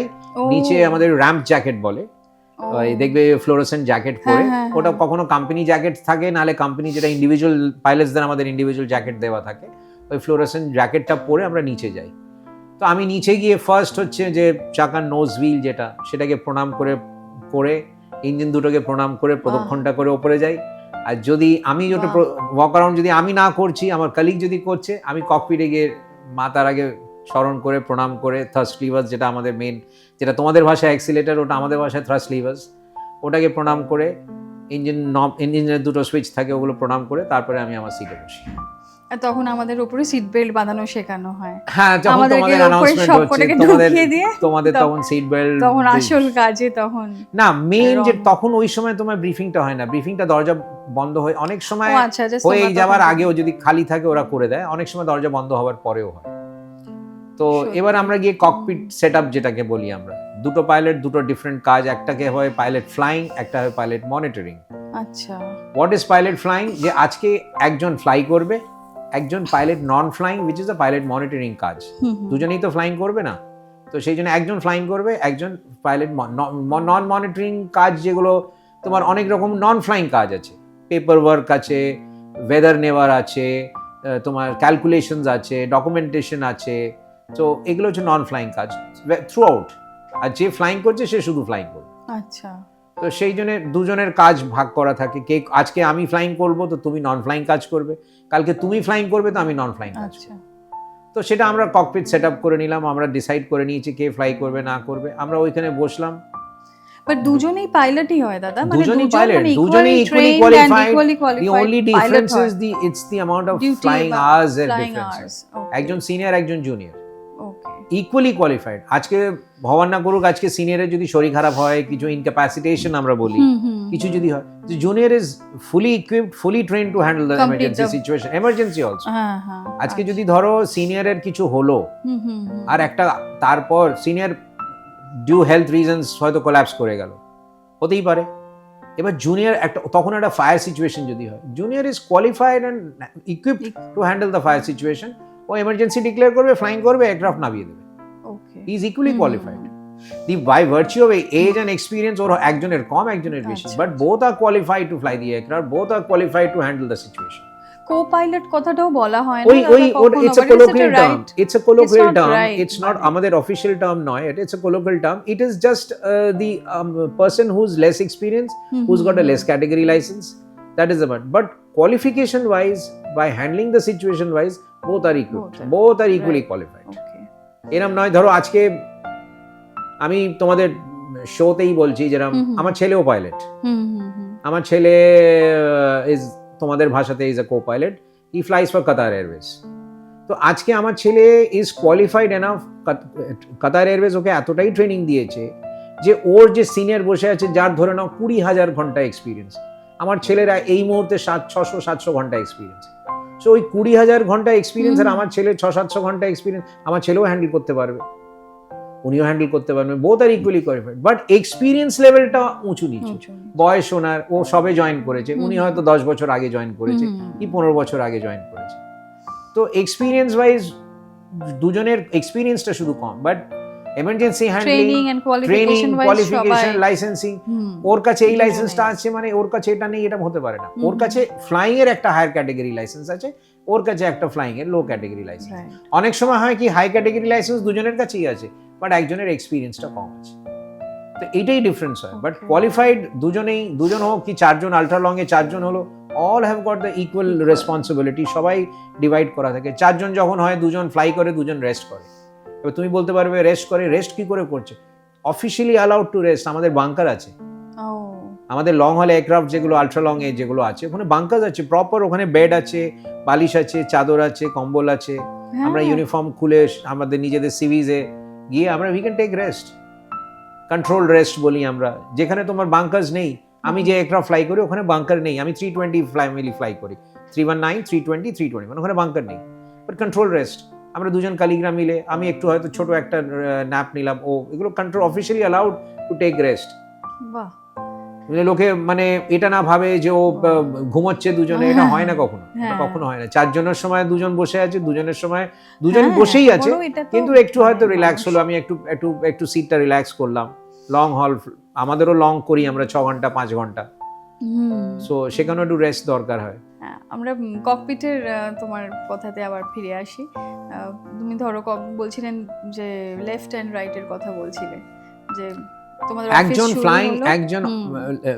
ফ্লাইং করবে, একজন নন ফ্লাইং করবে। সে লেফটেও ফ্লাইং করতে পারে, রাইট নন ফ্লাইং করতে পারে, বা রাইট ফ্লাইং করতে পারে, লেফট নন ফ্লাইং করতে পারে।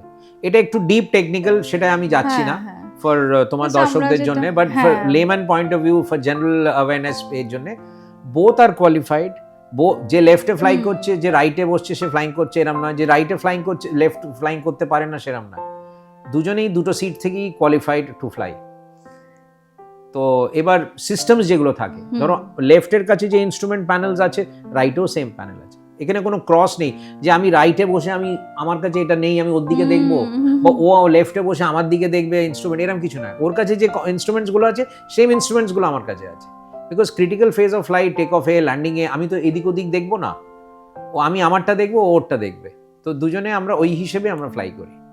আর তখন যখন একবার বসে গেলে তোমার পাইলটের সিটে, তখন আর পুরো কাট অফ ফ্রম দ্য ওয়ার্ল্ড, তখন তো তুমি নো নট পাইলট সিটে বসে, বাট আমার নিজের ব্যক্তিগত হচ্ছে, আমি লোকে বলে ককপিটে ঢুকলে cut off from rest of the world. আমি for the company, the moment I sit in my transport, আমি গাড়িতে যখন বসি I am for my company, transport থেকে যখন নেমে যাই আমি I am for my family and friends. এবার কেউ নিজের আছে, কেউ ককপিটে ঢোকার আগে। বাট একটা জিনিস ডেফিনেটলি, তোমার লাইফের সবাই লাইফে প্রবলেম আছে, পৃথিবীতে এমন কেউ নেই কারোর প্রবলেম নেই। তোমার problem, worries, tension, stress should be outside the cockpit, not inside the cockpit. Cockpit is a place যেখানে আমার কাছে 200টা প্যাসেঞ্জার নয়, আমি নিজে ব্যক্তিগতভাবে আমার কিছু সিনিয়র্সরা আমাকে শিখিয়ে গেছিলো, সেটা আমি এখনো ফলো করি। আমি 200টা প্যাসেঞ্জারের লাইফ আমার হাতে নয়, আমার কাছে 1000টা লোকের লাইফ আমার হাতে। Because in Indian family average একটা ফ্যামিলিতে 5টা লোক, তো 200 ইন্টু 5টা সিম্পল ম্যাথমেটিক্স 1000।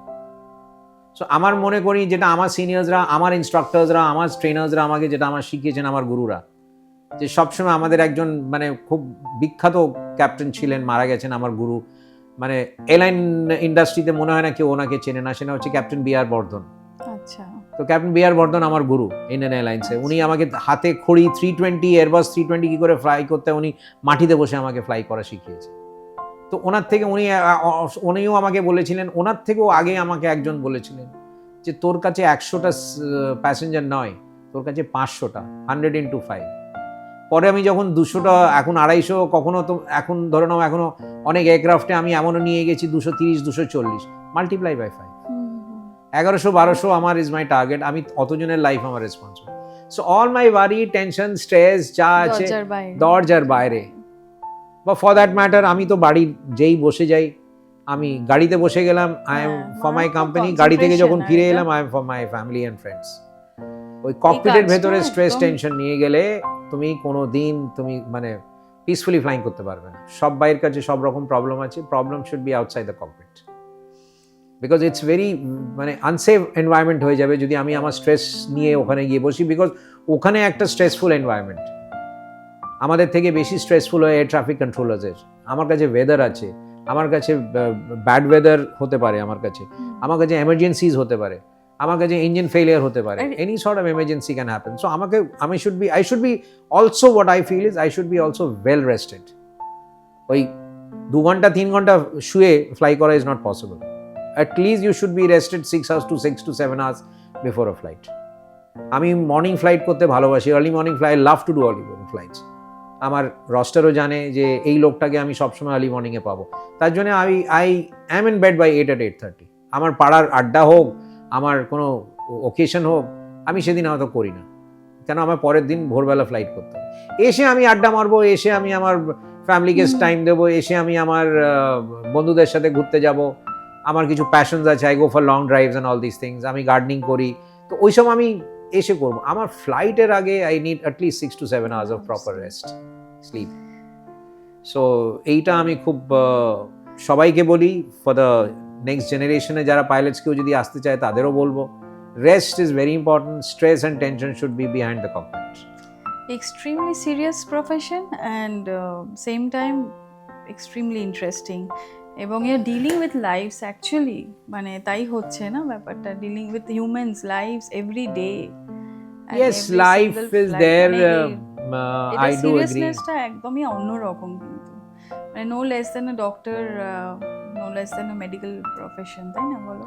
না আমি কোনো তারাও প্রফেশনের যেমন এই life করি না, নিয়ে- বাট আমাদেরও অনেক রকম না, প্রোজ এন্ড জীবন কনস আছে। নিয়ে যাওয়া না, জীবনে ধর ট্রেন যে থাউজেন্ডস অফ প্যাসেঞ্জার্স যাচ্ছে 100 বার। ডেইলি, সবকিছু এই যে ফ্লাই করা, তো সেইটার সেই কনসেন্ট্রেশন, ডেডিকেশন, ডিভোশন সবটা ওই মুহূর্তে। আর এক হচ্ছে তোমাদের টেকনিক্যাল এক্সপার্টিস, আর এক হচ্ছে তোমাকে প্রিপারেশন রাখতে হবে যা তখনকার মতো, হ্যাঁ, আর তোমার presence of split mind. Second decision নিতে হবে আমাকে। হ্যাঁ, অ্যান্ড টাইম, মানে তোমাদের মতো value of one second maybe is a very long time for না You- split you second, understand একদম split best. Second in when it comes to emergency, when it comes to anything in the cabin also.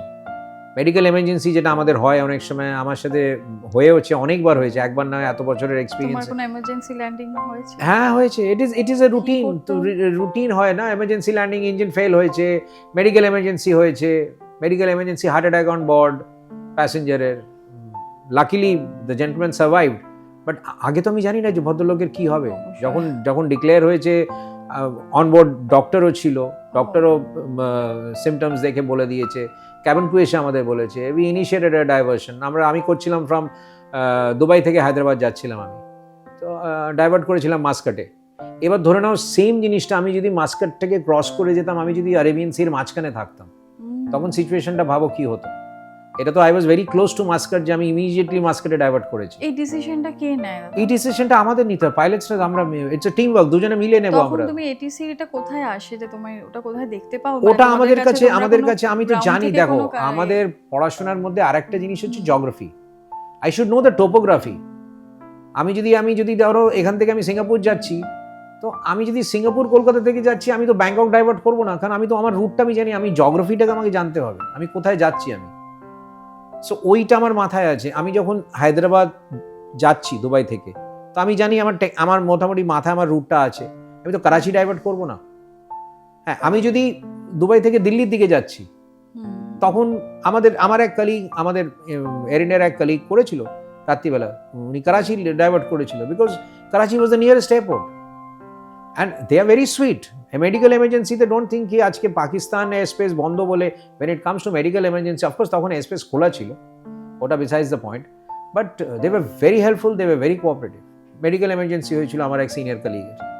So আমার ক্ষেত্রে যেটা last হয়েছিল হ্যাঁ, আমার সাথে, যেটা। অ্যাবাউট দেড় বছর আগে, সেটা হয়েছিল আমরা ডাইভার্ট করেছিলাম এতে মাস্কাটে ল্যান্ড করে দিই। মাস্কাটে ল্যান্ড করলাম আমরা, মেডিকেল এমার্জেন্সি।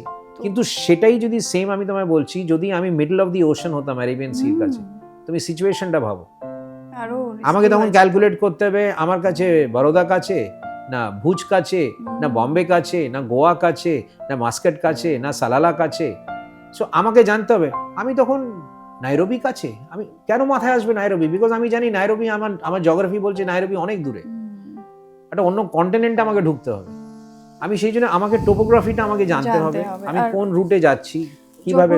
হ্যাঁ নিশ্চয়ই, একজন প্যাসেঞ্জারের জন্য যখন ল্যান্ডিং হয় তখন পাইলট তো অ্যানাউন্স করতে হয়, আর তখন কো প্যাসেঞ্জার্সদের কিছু অ্যাজিটেশন হয় অ্যাজ নাকি তারা সাচ দেখো, তারা support করে? মেডিকেল এখানে অনেকে এমার্জেন্সিতে আজ অবধি তোমরা তখন কোনো কো প্যাসেঞ্জার খুব কম, মানে আমি বলবো নেহাতি সে যদি মানে ইনহিউম্যান হয়, সবাই তাহলেই সেটা- সে এরকম চিৎকার চেঁচামেচি করবে। আদারওয়াইজ জেনারেলি মেডিকেল এমার্জেন্সিতে কেউ এ করে না। যেরকম আমি তোমায় রিসেন্টলি বলি, আমার আরেকটা, মানে আমার হয়নি, আমার এক রিলেটিভের সাথে হয়েছিল। আমার এক ডিস্টেন্স কাজিন, ওর মেয়ে ভ্যাঙ্কুভার থেকে দিল্লি আসছিল আমাদের এয়ার ইন্ডিয়া ফ্লাইটে। Vancouver Delhi flight due medical emergency, ওরা অ্যাঙ্কারেজে ডাইভার্ট করেছিল। তো অ্যাঙ্কারেজ ডাইভার্ট করেছে, আমার কাজিন আমাকে রাত্রিবেলা মেসেজ করেছে, আমি সেদিন কলকাতাতে ছিলাম না, ইনফ্যাক্ট আমি হোটেলে শুয়েও পড়েছিলাম। আমাকে মেসেজ করেছে, আমি প্রথমে শুনিনি, তারপরে ফোন করেছে। আমি বললাম হ্যাঁ বল কি হয়েছে? বলো তুই বাইরে আছিস? জানাম হ্যাঁ আমি বাইরে আছি। বলো শোন না, এই হয়েছে, ওর মেয়ে ওয়াজ ফ্লাইং, ও কোথায় আননোন ডেস্টিনেশন, কোথায় ওরা ডাইভার্ট করে গেছে, কি রিজন একটু জানাবি। I found out from my colleagues যারা গ্রাউন্ডে আছে, দিল্লিতে আমি কল করে জানলাম যে ডিউ মেডিকেল এমার্জেন্সি ওই ফ্লাইটটা ভ্যাঙ্কুভার থেকে দিল্লি যাচ্ছিল, অ্যাঙ্কারেজে ওটা মেডিকেল এমার্জেন্সিতে ল্যান্ড করেছে। তো আমি ওকে বললাম তুই চিন্তা করিস না, 3-4 ঘন্টার মধ্যে ওটা রওনা হয়ে যাবে, because medical, foreign destination, immigration issues অনেক কিছু থাকে। আর কতক্ষণ এটা তোমরা তখন মানে যেখানে ধরো মাস্কাট এমার্জেন্সি ল্যান্ডিং এর সময় কতক্ষণ ঘন্টা 3 ছিলাম আমরা, ক্লোজ টু 3 ঘন্টা আওয়ার্স। 3 লাগে? অলমোস্ট না, লাগে না, সেদিন তোমার- লেগেছিল, মানে আমি আচ্ছা। লাস্ট যেটা আমার সাথে হয়েছিল আচ্ছা, বছর 1.5 আগে, সেটা অলমোস্ট 3 ঘন্টার কাছাকাছি লেগে গেছিল। তো বিকজ তোমরা তখন পেশেন্টকে মানে যার অসুস্থ হয়েছে তাকে নিয়ে তাকে দেখো, সব- আমরা তো কিছু করি না তখন, ইট তখন- কামস ইনটু দি এয়ারপোর্ট অথরিটি, মানে ওখানকার আচ্ছা, ডক্টরস আসবে মাস্কাটের এয়ারপোর্টে, ওখানকার যে ওমান যেখানে হ্যাঁ যার ওখানকার নামে- অথরিটিজ উইল টেক কেয়ার। আচ্ছা, ওরা এসছে, ওরা ফার্স্ট এড দিয়েছে, ওনাকে হ্যান্ডেল করেছে, আলটিমেটলি সব কিছু করে ওখানেই তখন ওখানে ওনাকে তখন রাখা মানে না, ওনাকে রাখা হয়েছিল, উনি একটু বেটার ফিল করছিলেন, ওনাকে মেডিকেশন করা হয়, ওনাকে কিছু খেতে দেয়, জল ফল দেয়, সবকিছু করার পর and he was declared fit to fly. তারপরে আবার উই কন্টিনিউ। আচ্ছা, So সেই entire process took close to 3 hours. He was alone or he had He was alone. He was traveling alone. He was on a business trip. He was traveling alone. And উনি যখন declare করলেন, documentation sign টাইন করে আমি fit সব কিছু হলো পর, এবার ওখানকার অথরিটিজরা যখন ক্লিয়ার করলো আমাদের, তখন আমরা আবার ফ্রেশ, তখন আবার আমাদের ফ্লাইট প্ল্যানই যেটা আমি বললাম না, ফ্লাইট প্ল্যান চেঞ্জ করতে হবে আমাদের, আমাদের ডকুমেন্টেশন চেঞ্জ করতে হবে। আমার রুটটা তো ছিল দুবাই হায়দ্রাবাদ, আমি তো ছিলাম দুবাই, আমি তো মাস্কাট চলে গেলাম, এবার আমাকে মাস্কাট হায়দ্রাবাদ করতে হবে, তার রুটিং আলাদা, আমার ফাইল করতে হবে, আমাকে এয়ার ট্রাফিক ক্লিয়ারেন্স আছে, আমার ফ্লাইট প্ল্যান আসবে, ওই সব টোটাল টাইম আমার প্রায় 3 ঘন্টার কাছাকাছি লেগে গেছে। আর এই যে এক্সট্রা টাইমটা থাকতে হলো, টাইমটা বেড়ে গেল, তো আমাদের তো তখন তো প্লেনের যে সার্ভিসগুলো, সেই সার্ভিসেস কিছু আমাদের থাকে? হ্যাঁ, ওরা আমাদের কাছে থাকে, বাট ওরা দি ওমান অথরিটিজ, ওরা এক্স অ্যামাউন্ট অফ প্রচুর amount of liquids, that is water, juices, এইসব ওরা দিয়েছিল। ওরা আমি ক্যাবিন ক্রুকে জিজ্ঞেসও করেছিলাম ওরা খাবারের জন্য, কিন্তু তখন আমাদের খাবার দরকার ছিল না, ক্যাবিন ক্রু বললো খাবার লাগবে না, আছে আমাদের খাবার, বাট ওয়াটার, জুস একটু এক্সট্রা সব সময় রাখা থাকে, সব জায়গায় থাকে। প্লাস ওনারাও কিন্তু মাস্কাট অথরিটিজ মানে ওমান অথরিটিজরা ওরা সাফিসিয়েন্ট এক্সট্রা জল, জুস, ফ্রুটস এক্সট্রা ওরা আবার দিয়ে দিয়েছিল আমাদের, ওদের কেটারিং থেকে ওগুলো খাওয়া, এগুলো ইজ টেকেন কেয়ার অফ, এগুলো there are lot of handling agents are there, so supportive ওদের কাজ এগুলো সব। তো ওরা যেরকম আমাদের যারা হ্যান্ডলিং এজেন্টস অফ মাস্কাট, ওরা ওগুলো সব কোঅর্ডিনেট করে ওগুলো করে দেয়, ওগুলো ওতে কোনো অসুবিধা হয় না। ইনফ্যাক্ট অনেক সময় হয়, ধরো তুমি এমন একটা, ধরো রাশিয়াতে নেমে গেলে, তোমার রুটই নয়, ওরা কি হেল্প করবে না? ডেফিনেটলি ওরা খাবার দেবে। রিসেন্টলি একটা হয়েও ছিল আমাদের এয়ার ইন্ডিয়ার একটা ফ্লাইট, কোথাও যেন ওই আমার ঠিক মনে পড়ছে না, রাশিয়ার কাছাকাছি না গ্রিনল্যান্ডের কাছাকাছি একটা এমার্জেন্সি ল্যান্ডিং হয়েছিল। সো সব কিছু everything was provided by the authorities. আর ককপিটে তোমরা কি দেখতে পাও দাদা? ককপিটে আমরা তো ট্রাফিক দেখি, তোমরা আর প্লেন দেখতে পাও? হ্যাঁ, একজন প্লেন ফ্লাই করছে আর একটা প্লেন আর দেখা যায়। একদম আমাদের ইনস্ট্রুমেন্ট আছে, +1000, -1000, +2000 to 3000, প্লাস মাইনাস সব আমাদের ওখানে ইনস্ট্রুমেন্টে আসে। তোমার এরকম ডায়মন্ড কিছু বুঝতে পারছি না, একটু বুঝিয়ে বলো। বুঝিয়ে বলছি, 2000 মানে দেখো আমি যাচ্ছি ধরে নাও 35,000 এ, আচ্ছা, তো আমার সামনে এয়ারক্রাফট 35,000 এ হবে না, তো তাহলে তো হেড অন কোলিশন হয়ে যাবে। ও আচ্ছা, separation is 1000 plus, separation is 1000 minus.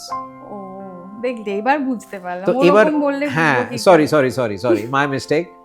So তোমার দর্শকদের জন্য এটা আমার বলা উচিত যে 1000 ইজ দ্য মিনিমাম সেপারেশন। ও উপরে কিংবা নিচে, কারণ আমি যদি 35 এ যাচ্ছি বা আমি যদি 34 এ যাচ্ছি, আমি 34 এ গেলে তো তুমিও 34 এ আসতে পারো না, তাহলে তো আমরা হেড অন কোলিশন হয়ে যাবে। সেই জন্য তুমি 35 এ যদি যাচ্ছ, ধরো না দুজনেই একই জায়গায় যাচ্ছি, আমি আর তুমি একটা এয়ারলাইন, আমি একটা এয়ারলাইন, তুমি বম্বে থেকে কলকাতা আসছো, আমিও বম্বে থেকে কলকাতা, একই রুট, তুমি বম্বে থেকে কলকাতা আসছো, তুমি 35 এ আছো, আমি হয় 33 তে থাকবো, নাহলে 37 এ থাকবো। না হলে যদি তুমিও 35 আর আমি বলি আই ওয়ান্ট 35, তো দুজনের separation should be 10 minutes, 10 minutes, নাহলে আমি তো তোমায় ধরে নেব। এবার এখানে এয়ার ট্রাফিক কন্ট্রোলারের অনেক রোল থাকে। ফাস্টার দি এয়ারক্রাফট, যদি ধরো আমার পেছনে একটা ফাস্টার এয়ারক্রাফট আছে, ওকে ও তো আমাকে ধরে নেবে, তাহলে তোমার তখন লেভেল ডিফারেন্স করতে হবে, যে ফাস্টার এয়ারক্রাফট তাকে সামনে থাকতে হবে, স্লোয়ার এয়ারক্রাফটকে পেছনে থাকতে হবে। আমার স্পিড যদি 900 কিলোমিটার পার আওয়ার হয় আর তোমার স্পিড যদি 1200 কিলোমিটার পার আওয়ার হয়, তুমি তো আমায় ধরে নেবে তো। সেই জন্য যার 1200 সে সামনে থাকবে, যে 900 সে পেছনে থাকবে, মেবি দ্য সেম লেভেল। আমরা দুজনেই সেম লেভেলে আছি, কিন্তু যার ফাস্টার স্পিড সে আগে থাকবে, যে স্লোয়ার স্পিড সে পেছনে থাকবে। এবার যদি আমি বলি না না না, I cannot maintain 1200, I will maintain 900, আমাদের জিজ্ঞেস করে মেনটেন স্পিড ইজ অলওয়েজ মানে সাউন্ডের উপর আমাদের আছে, মক স্পিড বলে, স্পিড অফ সাউন্ডে। আমাকে এটিসি বলবো maintain decimal 7-8 or greater. 7-8 is what? 78% of the speed of sound. আমি বলবো unable decimal 7-8. আমার যেই বলবে unable 7-8, পেছনে তো আমার একটা 7-8 এ আছে, ও বলবে okay then you descend to 330 or climb to 370. না বলবে মানেটা কি? তুমি তো আকাশে, তোমাকে বলবে কি? এটিসি বলবে, এটিসির সাথে আমার বলবে রেডিও টেলিকমিউনিকেশন হয়, ওয়্যারলেস কমিউনিকেশন। মাঝখানে বলো, তুমি বলবে মানে যেন আমার তোমার মতো বলবে, এরকম বলবে। আমাদের throughout the flight, whether in হ্যাঁ, India, কি whether তুমি ইউএস যাচ্ছ, whether তুমি আফ্রিকা যাচ্ছ, তোমার হ্যাঁ। গ্রাউন্ডের এয়ারের কমিউনিকেশন ইজ অলওয়েজ অন। এটা কি ইদার অডিওতে হচ্ছে, satellite এটা? হ্যাঁ, HF communication, VHF communication, very high frequency, ও, হাই ফ্রিকোয়েন্সি।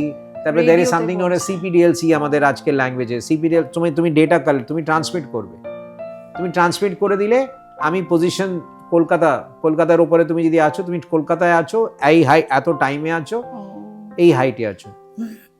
টাইমটা আবার আমি তোমাকে বলি, হুম। টাইমটা থ্রু আউট দি ওয়ার্ল্ড হুম, হুম। আমরা কোনো একটাই টাইম মেনটেন করি, দ্যাট ইজ জিএমটি টাইম, যেটা ইউটিসি বলি আমরা কিন্তু আমরা লোকাল টাইমে ফ্লাইং হয় না, flying is always with UTC, that is the GMT time. আচ্ছা আচ্ছা, এবার জিএমটি টাইম তুমি এখন কটা বাজে জিএমটি টাইম বলতে পারবে? দেখতে হবে। আন্দাজ? How do you know what is GMT? GMT মানে Greenwich mean time. Greenwich mean time. ইন্ডিয়ার সাথে কতটা ডিফারেন্স? 5.5 hours। ও, 5.5 hours। ঘড়িটাকে উল্টো করে দিলেই তুমি 5.5 hours। আমাদের ইন্ডিয়ান ঘড়িটাকে যদি উল্টো করে দাও, ইজ দি জিএমটি টাইম। ও, এখন কটা বেজেছে? 9:30। ও, হ্যাঁ।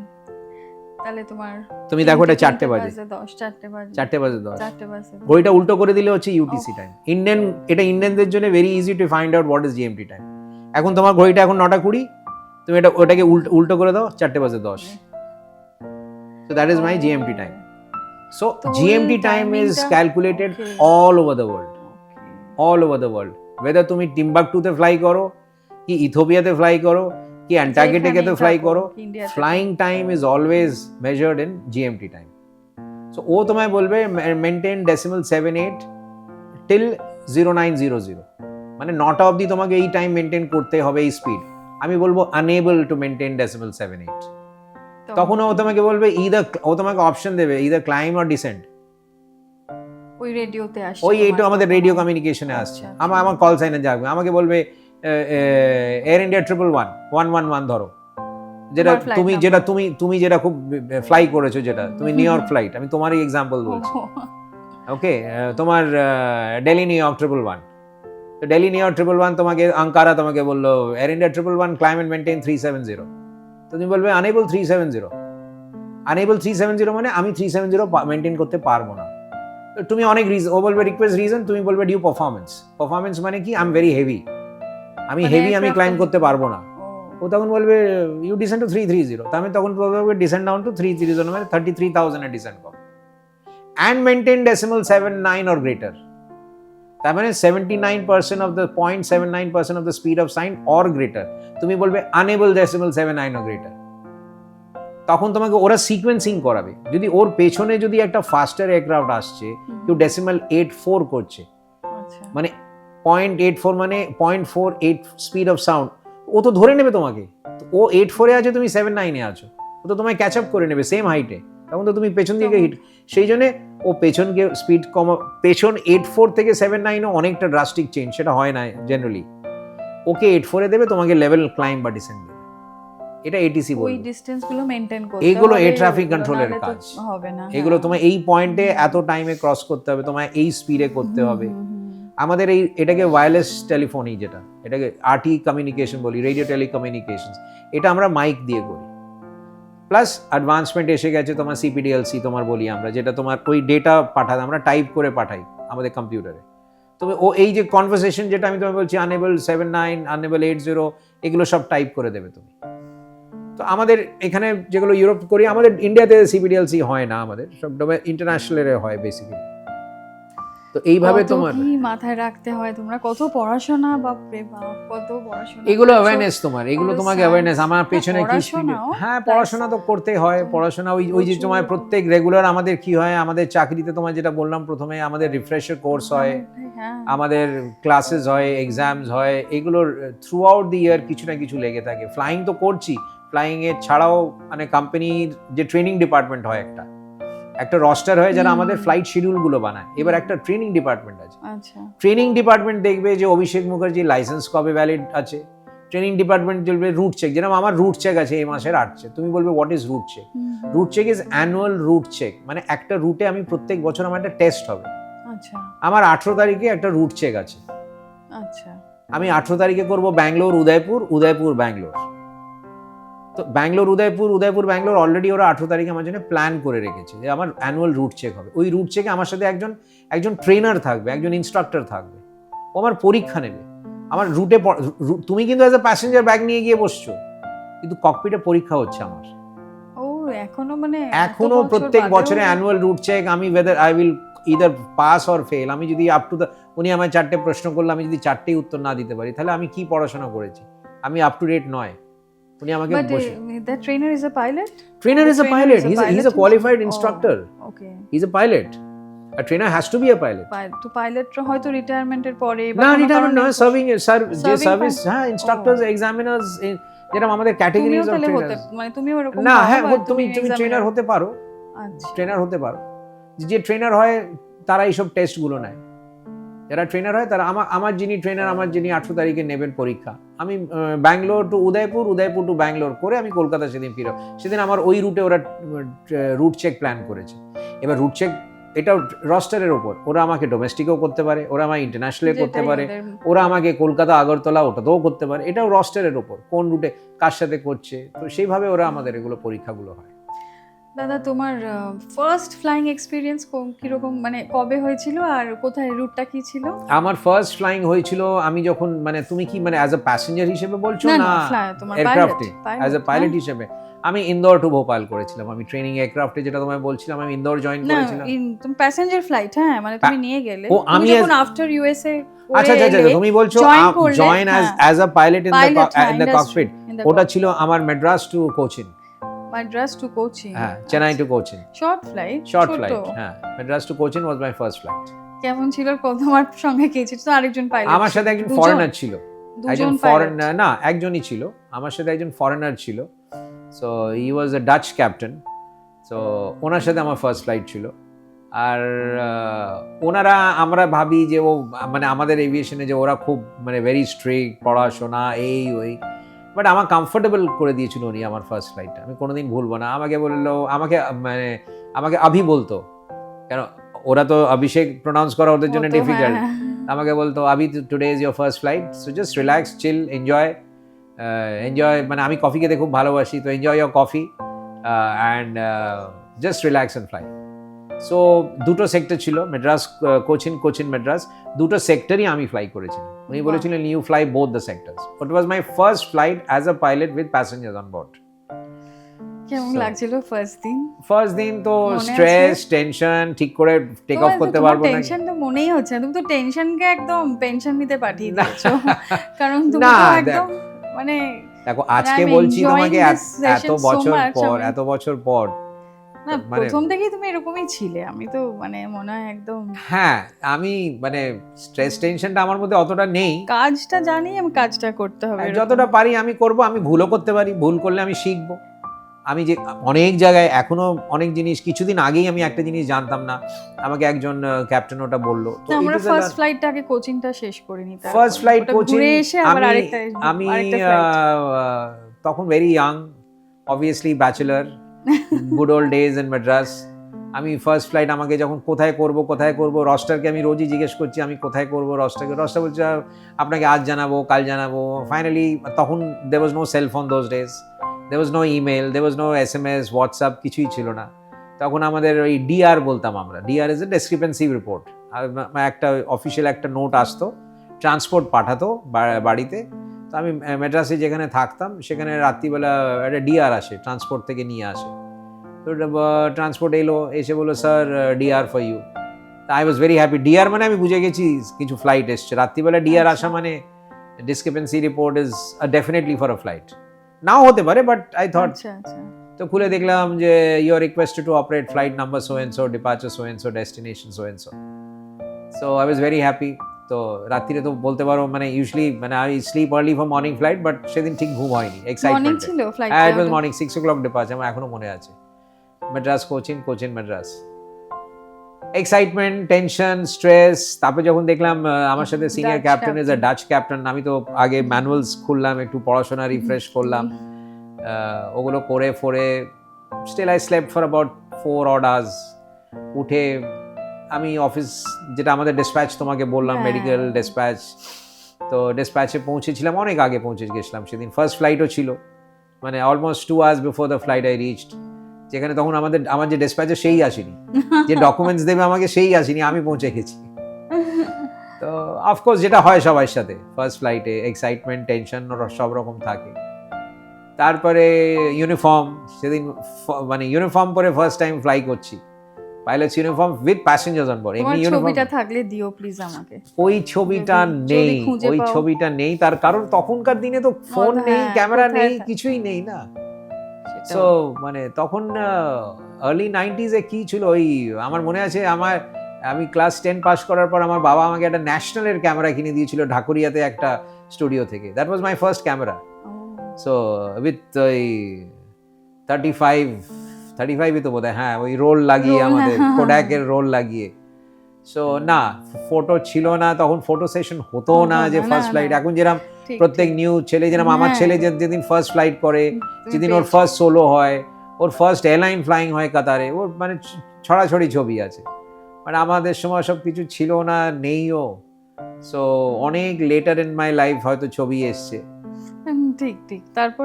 তারপরে কোচিনের জন্য গেলাম, ডিসপ্যাচার এসে আমাকে বললো, ডিসপ্যাচার আমাকে জিজ্ঞেস করলো ইয়েস, তা আমি বললাম I am so and so. বললো but sir the flight is at 6 o'clock।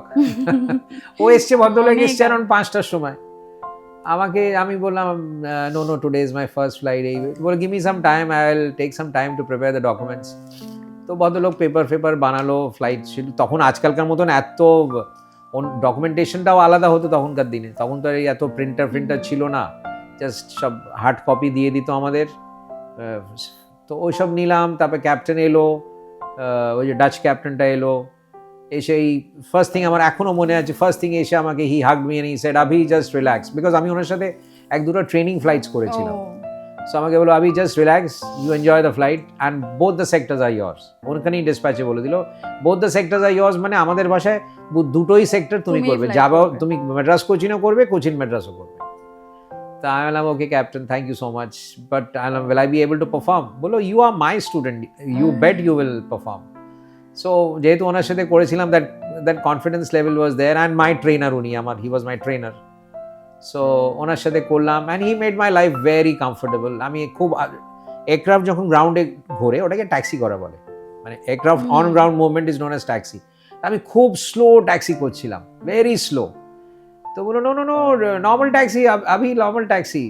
Captain I am okay. বলো নো নর্মাল ট্যাক্সি। সো তারপর আমি একটু আস্তে আস্তে, তখন তো ভয় লাগছে না, স্পিড বাড়িয়ে দিলে কতটা বেড়ে যাবে, ট্রেনিং ফ্লাইট আর অ্যাকচুয়াল উইথ প্যাসেঞ্জার ফ্লাইটের মধ্যে ডিফারেন্স থাকে। তো somehow I reach the take off point. আস্তে আস্তে রানওয়েতে ঢোকার আগে 4বার দেখছি রানওয়ে ঢুকবো কিনা, কেন রানওয়ে ঢোকা, যেটা আমাদের ভাষায় রানওয়ে ইনকারশনস, রানওয়ে এক্সকারশনস যেগুলো বলে, ইটস এ গ্রেট ভায়োলেশন। যদি আমি উইদাউট পারমিশন ঢুকে পড়ি, তার জন্য অনেক পেনাল্টিজ আছে। তো আমি 4বার ধরে রানওয়ে দেখছি, ঢুকবো না। মাদ্রাস অবভিয়াসলি রং রানওয়ে, নর্মাল টেক অফ, তারপরে নর্মাল ফ্লাইং, কোনো কিছু। আমার টেনশন স্ট্রেস এটাই ছিল যে বাবা আজকের ফ্লাইটে যেন কোনো এমার্জেন্সি না হয়। নর্মাল ট্যাক্সিং আমি শুধু একটাই বারবার, মানে আমি মা তারার ইচ্ছে, ঠাকুর যেন কোনো এমার্জেন্সি না হয়, কোনো এমার্জেন্সি না, আজকে আর এমার্জেন্সি না, আজকে আর কিছু যেন উল্টো পাল্টা না হয়, সবসময় মাথায় থাকে। But it went on very smooth. আমার Dutch captain made me so comfortable in the cockpit. তারপরে উনি এরোস্টেসকে বললেন একে খাবার খাওয়াও, it is his first flight. উনি যেটা করেছিলেন সেটা আমি কোনোদিন ভুলবো না। উনি কোচিনে নামার পর উনি ওনার ফ্লাইট ব্যাগ থেকে একটা কেক বের করে, ওই কেক কাটিং সেরেমনিটা কোচিনে গিয়ে হয়। ফ্লাইটে ককপিটে নয়, ক্যাবিনে, প্যাসেঞ্জার নেমে যাওয়ার পর বাইরে বেরিয়ে উইথ দ্য ক্রু ওই কেক কাটিং সেরেমনিটা হয়েছিল। বিকজ উনি বলেন আমি কলকাতায় চেন্নাইতে করিনি এই জন্য, বিকজ তুমি আগে একটা সেক্টর কমপ্লিট করো তারপরে।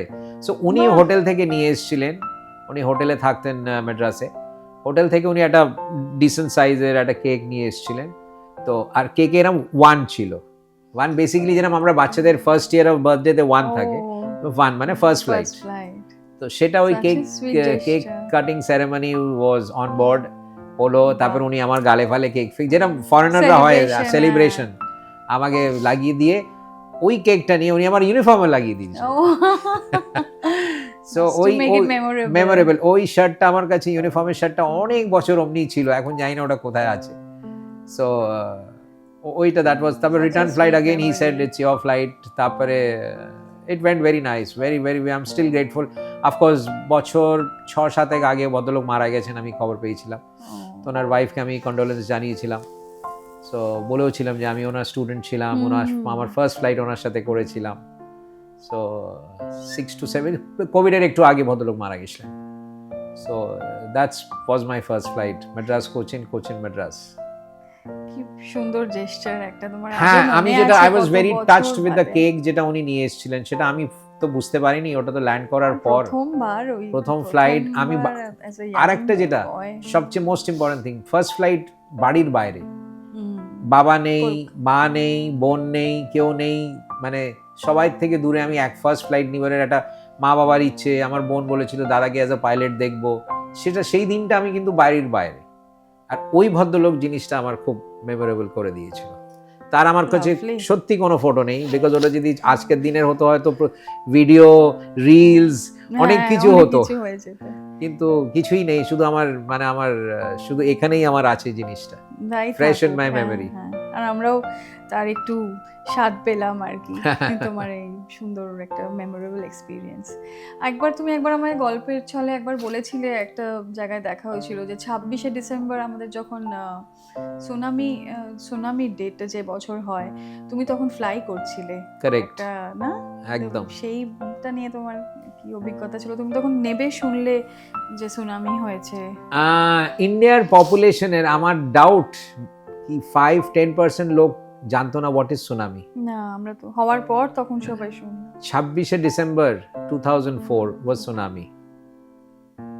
সুনামি কারা জানে? সুনামি যারে এভিয়েটার্স, আমারও কিন্তু বিশাল নলেজ ছিল না, অনেস্টলি স্পিকিং। আমি বেসিক নলেজ ছিল অ্যাবাউট সুনামি।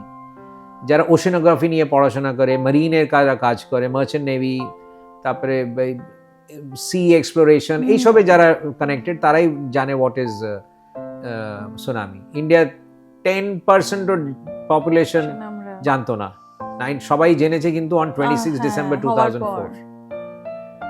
আমার ক্যারিয়ারের একটা বড় অংশ, যেটার জন্য মানে I am very grateful to my very great dear colleague of mind, captain M K. Singh, captain Manoj Kumar Singh. এখন উনি হি ইজ আ ট্রেনার, এখন উনি ইন্ডিগোর very senior captain. Captain M K. Singh, captain Manoj Kumar Singh is a dear colleague of mind. আমার প্রচুর respect ওনার ফ্যামিলির জন্য, very close আমি ওনার সাথে। উনি আর আমি ছিলাম সেদিন ওই ফ্লাইটটায়। আর আমরা নর্মাল ফ্লাইট, তোমার ফ্লাইটটা ছিল Kolkata port Blair, Andaman, Kolkata port Blair, Kolkata. And of course আমি যেটা তোমার আগেও বলেছি, আমি আর্লি মর্নিং ফ্লাইট করতে ভালোবাসি। তো অ্যান্ড তার জন্য তুমি যদি তোমার ডেস্টিনেশন ওয়াইজ করো, আমার জন্য best flight is port Blair flight, that is Andaman flight. I love to do that flight. 5টা, এখন যেরকম আমাদের 5টা হয়ে গেছে, 5টা 5:30 ডিপার্চার, 10টা 10:30টার মধ্যে আমি বাড়ি ব্যাক। আমি গিয়ে ব্যাক টু বাড়ি, I am done for the day. মানে 10:30টায় আমাকে অনেক কেউ পাড়ায় বলে কোথায় যাচ্ছ? কোথাও যাচ্ছি না, আমি বাড়ি ঢুকছি। আমি তো কাজে যাচ্ছি। আমি যখন রাত্রি 2টোর সময় উঠেছিলাম, তুমি তো লেপ কম্বল মুড়ি দিয়ে ঘুমোচ্ছিলে। So I'm done for the day, 10:30 I'm back. মানে 24 ঘন্টা একটাই দিন, কোনো দিন রাত ঘন্টা আমি গতকালই পোর্ট ব্লেয়ার ফ্লাইট করেছি। ইনফ্যাক্ট আমি 26শে ডিসেম্বর প্রত্যেক বছর সুনামির পর 26শে ডিসেম্বর আমি পোর্ট ব্লেয়ার ফ্লাইট করি। একটা দুটো বছর হয়তো মিস করেছি আমি, সেই 2004 সেই 2004 থেকে 2000 এই 25এও 25 করেছি, 25এও করেছি। ইনফ্যাক্ট আমি তোমাকে বলেওছিলাম হ্যাঁ, লাস্ট দিন যে আমি 25 তারিখে 26 তারিখে ফ্লাইটটা করব, আর আমি করেছি 2025-এরও 26 ডিসেম্বর পোর্ট ব্লেয়ার করেছি। আমার নলেজ বলে দুটো কি তিনটে বছর আমি মিস করেছি কোনো কারণে। একবার বোধহয় বাইরে বেড়াতে গেছিলাম, আর একবার একটা কিছু একটা কারণে। কি হয়েছিল? আমি আমার ফ্লাইটটা আমার ছিল না প্রথম কথা। আমি ওই সেদিন দিন? ছুটিতে বেড়াতে গেছিলাম, আমি আমার কিছু ফ্রেন্ড সার্কেলদের সাথে, ফ্যামিলিদের সাথে আমি ঝাড়গ্রাম ছিলাম। অফকোর্স আমার ফ্যামিলি ছিল না, আমার ও। পেরেন্টস, মা বাবা রায়পুর, আমি যেটা তোমায় বললাম আমরা রায়পুরের, তো মা বাবা রায়পুরে ছিল। My wife was in Bombay, আমার শ্বশুরমশাই তখন বম্বেতে ছিলেন, তো আমার ওয়াইফ আর আমার ছেলে ওরা বম্বেতে ছিল, আমার মা বাবা রায়পুরে ছিল, আমি কলকাতায় একা ছিলাম। আমি আমার কিছু বন্ধুদের সাথে সিএল নিয়ে, আমি ইনফ্যাক্ট ক্যাজুয়াল লিভ নিয়ে আমি ঝাড়গ্রাম বেড়াতে গেছিলাম। আচ্ছা, ঝাড়গ্রাম বেরিয়েছি, 25th ক্রিসমাস সেলিব্রেট করেছি। 25th ইভিনিং থেকেই আমার রস্টারের প্রবলেম শুরু হয়ে যায়। পোর্ট ব্লেয়ারে কেউ নেই, পোর্ট ব্লেয়ারে কেউ নেই, পোর্ট ব্লেয়ারে কেউ নেই। সে আমি ওখান থেকে ঝাড়গ্রাম থেকে পারমুটেশন কম্বিনেশন, একে এই করিয়ে দাও, একে এই করে দাও, এই করে দাও, আমি এটা করতে পারবো না, আমি ঝাড়গ্রামে আছি। ফাইনালি আই ফেলড, রস্টারকে আমি আর তোমাকেই কনভিন্স যেতে করতে হবে। পারলাম না। আমি রাত্রিবেলা ঝাড়গ্রাম থেকে কলকাতা ফিরে এলাম। I return early morning flight to Port Blair, 26 December 2004. Captain Manoj Kumar Singh and Abhishek Mukherjee, most memorable flight of my career. তার জন্য আমার কোম্পানি অ্যাপ্রিসিয়েশন লেটার এসছে, আমার নিউজ পেপারে নাম এসছে, মিডিয়া কাভারেজ হয়েছে, চ্যানেলে ইন্টারভিউ হয়েছে। Captain M K Singh was such a sweetheart, উনি আমার এত ভালো কলিগ অ্যান্ড এত ভালো, আমার সাথে আমার বড় দাদা হিসেবে আমি ওনাকে ট্রিট করি। সো আমরা দুজনে গেছি, ওখানে ফেসে গেছি। মানে অনেক টেকনিক্যাল আছে যেগুলো আমি তোমার এখানে বললে তোমার পডকাস্টের মানে অনেক টাইম লেগে যাবে।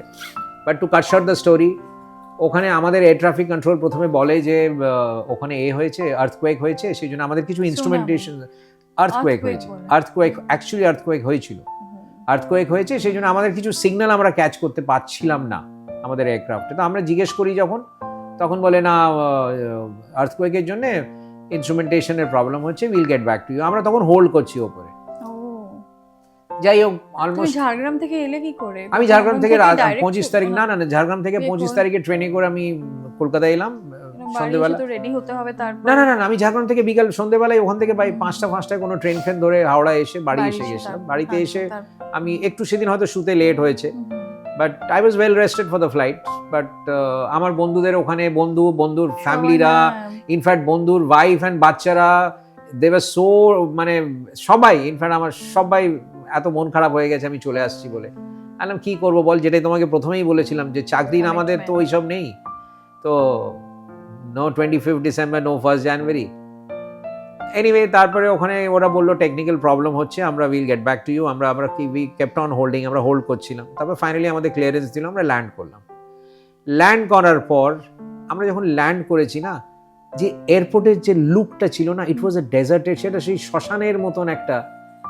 আমি ওনাকে বললাম যে কিরকম একটা অদ্ভুত লাগছে না, আর উনি খুব ফ্লুয়েন্ট বাংলা বলেন। উনি স্টেশন ম্যানেজারের সাথে বললো কি হয়েছে এখানে, এরম অবস্থা কেন? তো বললো না স্যার, ওই তো আর্থকোয়েক হয়েছিল। এবার আমি আর ক্যাপ্টেন এম কে সিং আমরা নামলাম, টার্মিনাল বিল্ডিংয়ে ঢুকতে গেছি, আমাদের ওই সিআইএসএফ সিকিউরিটি আটকে দিল, বললো স্যার আপনারা যাবেন না, দেখতেই পাচ্ছেন তো। আর আমরা দেখলাম পুরো বিল্ডিংটা ক্র্যাক, পুরো একদম সেরকম ফেটে গেছে এরকম। এনিওয়ে আমরা ঢুকলাম এয়ার ইন্ডিয়ার অফিসে, ওখানে আমাদের তখন ইন্ডিয়ান এয়ারলাইন্স অফিসে ঢুকলাম আমরা। উই জাস্ট টু কল, বাড়িতে জানাবো যেন কোনো ল্যান্ডলাইন কাজ করছে না। ঠিক আছে, আমার কাছে বরাবরই এয়ারটেলের কোনো কাজ করছে না, ওনার কাছে যাই না কিসের ছিল, কাজ করছে না। আমাদের মধ্যে আমরা 5 জন ক্যাবিন ক্রু ছিল। একজন ভদ্রমহিলা এরোস্টেস, ওনার কাছে বিএসএনএল এর ফোন ছিল। ওই বিএসএনএল এর ফোনটাতে আমরা শুধু মোটামুটি, আমি রায়পুরে ফোন করেছি, আমার মা বাবা ফোন ধরেনি। আমি বম্বেতে ফোন করেছি, কেউ ফোন ধরেনি মানে ইট ওয়াজ আর্লি মর্নিং। অফকোর্স বম্বেতে সকাল 7টায় ইজ আর্লি মর্নিং, সো 7:30 কেউ ফোন। আমি জাস্ট জানাবার জন্য, ডোন্ট প্যানিক, কিছু এই করো না, কেন আমি এরম একটা হয়েছে, ফেসে যেতে পারি। তারপরে ওখান থেকে আমাদের বলে যে অল ইন্ডিয়া রেডিও, আমরা দিল্লি থেকে খবর পেয়েছি এখানে আর্থকোয়েক হবে, আজ হয়েছে, সুনামি হয়েছে। সুনামি কিছুটা অল্প জানতাম, হ্যাঁ, এক্সট্রা কি দেখবো, তখন তো আর গুগল ফুগল অত নয়, ফোনই কাজ করছে না ফার্স্ট অফ অল। এই হয়েছে কি, ওখানে সবাই একটা টেরারাইজড, ওখানে সবাই টুরিস্টরা, হিউজ বড় বড় ওয়েভস শহরে ঢুকেছে, হাই টাইড অ্যান্ড বড় বড় ওয়েভস, জল ঢুকে গেছে, অ্যান্ড পুরো শহর থেকে সবাই দৌড়ে সব এয়ারপোর্ট চলে এসছে। আর আমাদের বলেছিল 9টা বেজে সাম মিনিট বলেছিল, 9:14 না 9:16-তে আর একটা এক্সপেক্টেড আর্থকোয়েক। ওই যে সেকেন্ড একটা যে আর্থকোয়েক এলো আর ওই যে সুনামির এফেক্টে রানওয়ে একটা পোর্শন এরম ফেটে গেছিলো মাঝখান থেকে, পুরো ফিজিক্যালি আমরা গিয়ে ইন্সপেকশন করেছিলাম তো এরম ফেটে গেছিলো। তারপরে আমরা এয়ারপোর্ট অথরিটি, ওই অ্যাকচুয়ালি পোর্ট ব্লেয়ারটা is a naval base, navy ওটাকে ম্যানেজ করে। তো নেভি যারা ইঞ্জিনিয়ার, নেভাল ইঞ্জিনিয়ার্সরা এসে ফিজিক্যালি আমরা রানওয়ে লেন্থ ক্যালকুলেট করে আমাদের কতটা ফিউল লাগবে, কতটা ব্যাগেজ নেব, কতটা কি করব, physical inch by inch calculate করে উই ডিরাইভড একটা ফিগার, আমাদের এতটা রানওয়ে অ্যাভেলেবেল। এই রানওয়ে অ্যাভেলেবেলে সেই যেটা আমি বেসিক ট্রেনিং আমরা করেছিলাম যখন এয়ারবাস ট্রেনিংয়ের সময়, যে এত ওয়েটে এত ডিস্টেন্সে কত টেক অফ ওয়েট হবে, যেরকম তোমাদের বলছিলাম কতটা ফিউল নিতে পারবো, আমরা ক্যালকুলেট সব কিছু করে যখন ফাইনালি উই ডিরাইভড একটা ফিগার অফ এক্স, যে এই এক্স ফিউল নেব, এই এক্স টেক অফ ওয়েট হবে, তখন আমরা শুনলাম যে অলরেডি রিফিউলিং হয়ে গেছে। এবার রিফিউলিং হয়ে গেছে মানে অলরেডি ট্যাঙ্ক খুব ভরে গেছে, আবার ওই ফিউলটাকে ডাম্প করা হলো যে আমাদের মিনিমাম ফিউল নিতে হবে, মানে কলকাতা, পোর্ট ব্লেয়ার কলকাতা, কলকাতা ভুবনেশ্বর, এর বেশি এক্সট্রা ফিউল, কারণ আগে আমরা এক্সট্রা ফিউল নিতাম, there is something known as tankering sector বলে, মানে যেখানে ফিউল চিপ হয় সেখান থেকে আমরা বেশি ফিউল ক্যারি করি। তো ওখানে ট্যাক্স পারপাসের জন্য ওখান থেকে ফিউল আপলিফট করতাম, সেটা করা যাবে না, এখন আমাদের মিনিমাম সেক্টর ফিউলে যেতে হবে। তারপরে ব্যাগেজ নিতে পারবো না, ব্যাগেজ নিলে ওয়েট বেড়ে যাচ্ছে। এই যে ব্যাগেজ নেবো না এই ডিসিশনটা প্যাসেঞ্জার্সকে কে বলবে? প্যাসেঞ্জার্স তো খেপে বোম। ক্যাপ্টেন এম কে সিং আমাকে বললো তুই বল, তোর বাংলা খুব ফ্লুয়েন্ট। আমি বললাম আপনি তো বর্ন অ্যান্ড ব্রট আপ বেঙ্গলে, আমি তো এমপির ছেলে, ইউপির ছেলে, সারনেমটাই মুখার্জি, বাকি তো আপনি আমার থেকে ভালো বাংলা বলেন। না তুই গিয়ে বল। আর আপনি গিয়ে বলুন, এনিওয়ে তুই বল, আপনি বল, এই করতে করতে ফাইনালি আমাকে বলে না আমি আমার স্টেশন ম্যানেজারকে নিয়ে গিয়ে প্যাসেঞ্জারকে ফেস করতে হলো। প্যাসেঞ্জারকে যেই বললাম ব্যাগেজ যাবে না, প্যাসেঞ্জার তো ওখানে ইরাপশন, ভলকানিক ইরাপশন হয়ে গেল একদম। এটা আপনি কি করে বলেন, এই ওই সে চিৎকার চেঁচামেচি। একজন ভদ্রমহিলা ছিল, আমার বেবি ফুড। আলা ম্যাডাম আপনি যাবেন, আপনার বেবি যাবে, বেবির বেবি ফুডও যাবে, আপনার জুয়েলারি যাবে, আপনার ক্যাশ যাবে, ভ্যালুয়েবল যাবে, বাট আপনার সুটকেস ব্যাগ যাবে না। Suitcase bag is the responsibility of the airline. It is a natural calamity. আমরা আজ কবে যাবে আমরা জানি না, natural calamity, this is the last flight. এরপর এয়ারপোর্ট সিল হয়ে যাচ্ছে, ইভ্যাকুয়েশন শুরু হবে, air force will start doing the evacuations. কিন্তু রেসপন্সিবিলিটি অফ দি এয়ারলাইন, আপনার বাড়িতে ব্যাগেজ যাবে, কিন্তু কবে যাবে আমরা বলতে পারি না। কিন্তু no baggage, only medicine, valuables, jewelleries, all whatever, nothing beyond that. কেন যত ওয়েট নেব, এয়ারক্রাফটের ওয়েট বাড়বে, তত আমার রানওয়ে লেন্থ কম না। সে সব চিৎকার চেঁচামেচি প্যাসেঞ্জারকে হ্যান্ডেল করে, অনেক লম্বা স্টোরি। আমি তোমাকে বলছি তোমার 2টো পডকাস্টও পোর্ট ব্লেয়ার ইনসিডেন্ট শেষ হবে না। এটা হচ্ছে সেই দিনই যেদিন সকালে গেছো, সেদিন আবার ব্যাক করার সময়। আচ্ছা, এবার পোর্ট ব্লেয়ারে কি হয়, যত দিন বাড়ে, যত ডে গোজ, তোমার উইন্ড বাড়তে শুরু হয়। অ্যান্ড পোর্ট ব্লেয়ার একটা হচ্ছে একটা ইউনিক এয়ারপোর্ট, এরকম আছে ইন্ডিয়াতে, আমেরিকা আছে, বাইরেও আছে। ইউনিডাইরেকশনাল। What is unidirectional? একটা দিকে টেক অফ, একটা দিকে landing, because of the sea bridge and hills. একদিকে হিল আছে, একদিকে সমুদ্র আছে, তো আমরা যেদিক দিয়ে ল্যান্ড করি উল্টো দিক দিয়ে টেক অফ করি। এবার আমার যত দিন বাড়ছে, আমার সি ব্রিজ বাড়ছে, আমার উইন্ডস বেড়ে যাচ্ছে, আমার উইন্ডসের লিমিটেশনস ক্রস করে যাবে।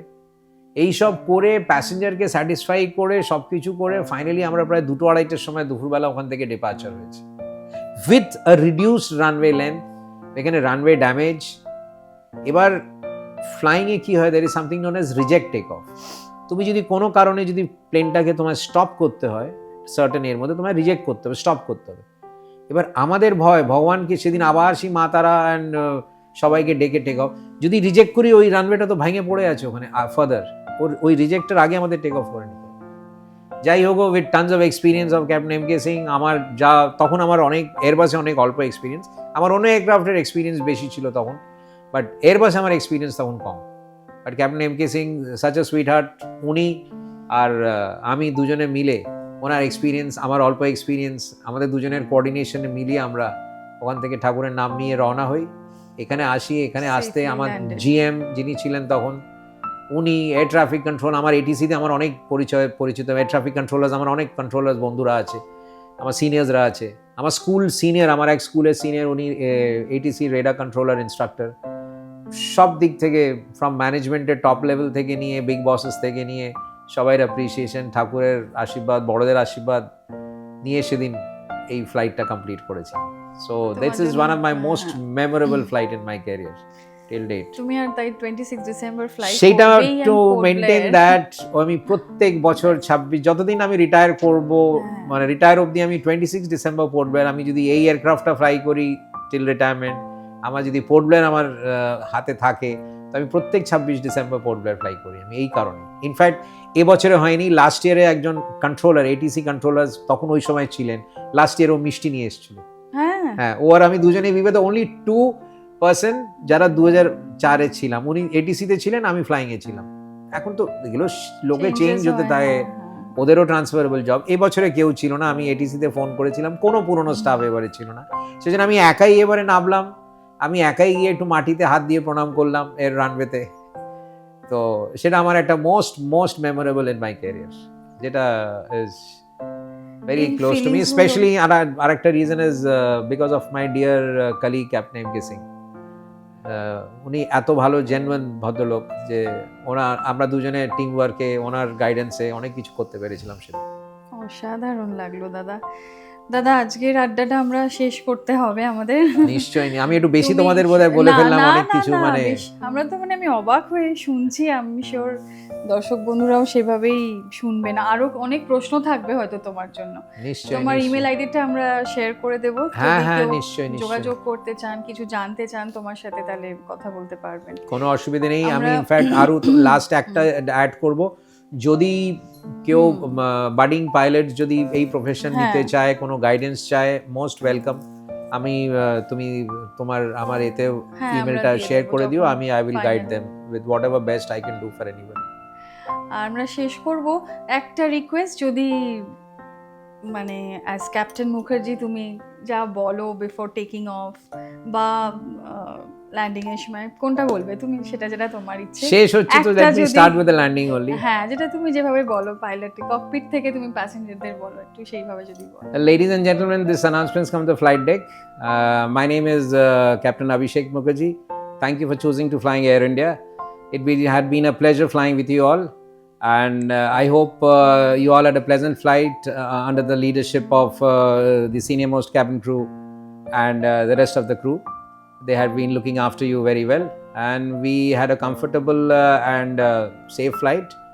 And thank you for choosing to fly Air India once again. Thank you, namaskar, Jai Hind. Thank you so much, that was wonderful. Thank you. আর তোমাকে অনেক অনেক অনেক ধন্যবাদ, থ্যাংক ইউ। Thank you. তুমি খুব ভালো থাকো, সুস্থ থাকো, আর থাকবেই, আর আরো সুন্দর সুন্দর গল্প আমরা পরে শুনবো। আর নিশ্চয়ই এনি টাইম। থ্যাংক ইউ দাদা, thank you so much, thank you, good night. আমরা শুনলাম আজকে ককপিটের গল্প, কেমন হয় তাদের জীবন, যারা এত মানুষের জীবনের ঝুঁকি নিয়ে আমাদের সঠিক সময়ের মধ্যে এক জায়গা থেকে আরেক জায়গায় পৌঁছে দিচ্ছেন। কেউ পরীক্ষা দিতে যাচ্ছে, কেউ পড়াশোনা করতে যাচ্ছে, কেউ কোনো ট্রিটমেন্টের জন্য যাচ্ছে, কেউ হয়তো বিয়ে করতে যাচ্ছে, কারোর নতুন বিয়ে হয়েছে আরেকটি শহরে যাচ্ছে নতুন বউ নিয়ে।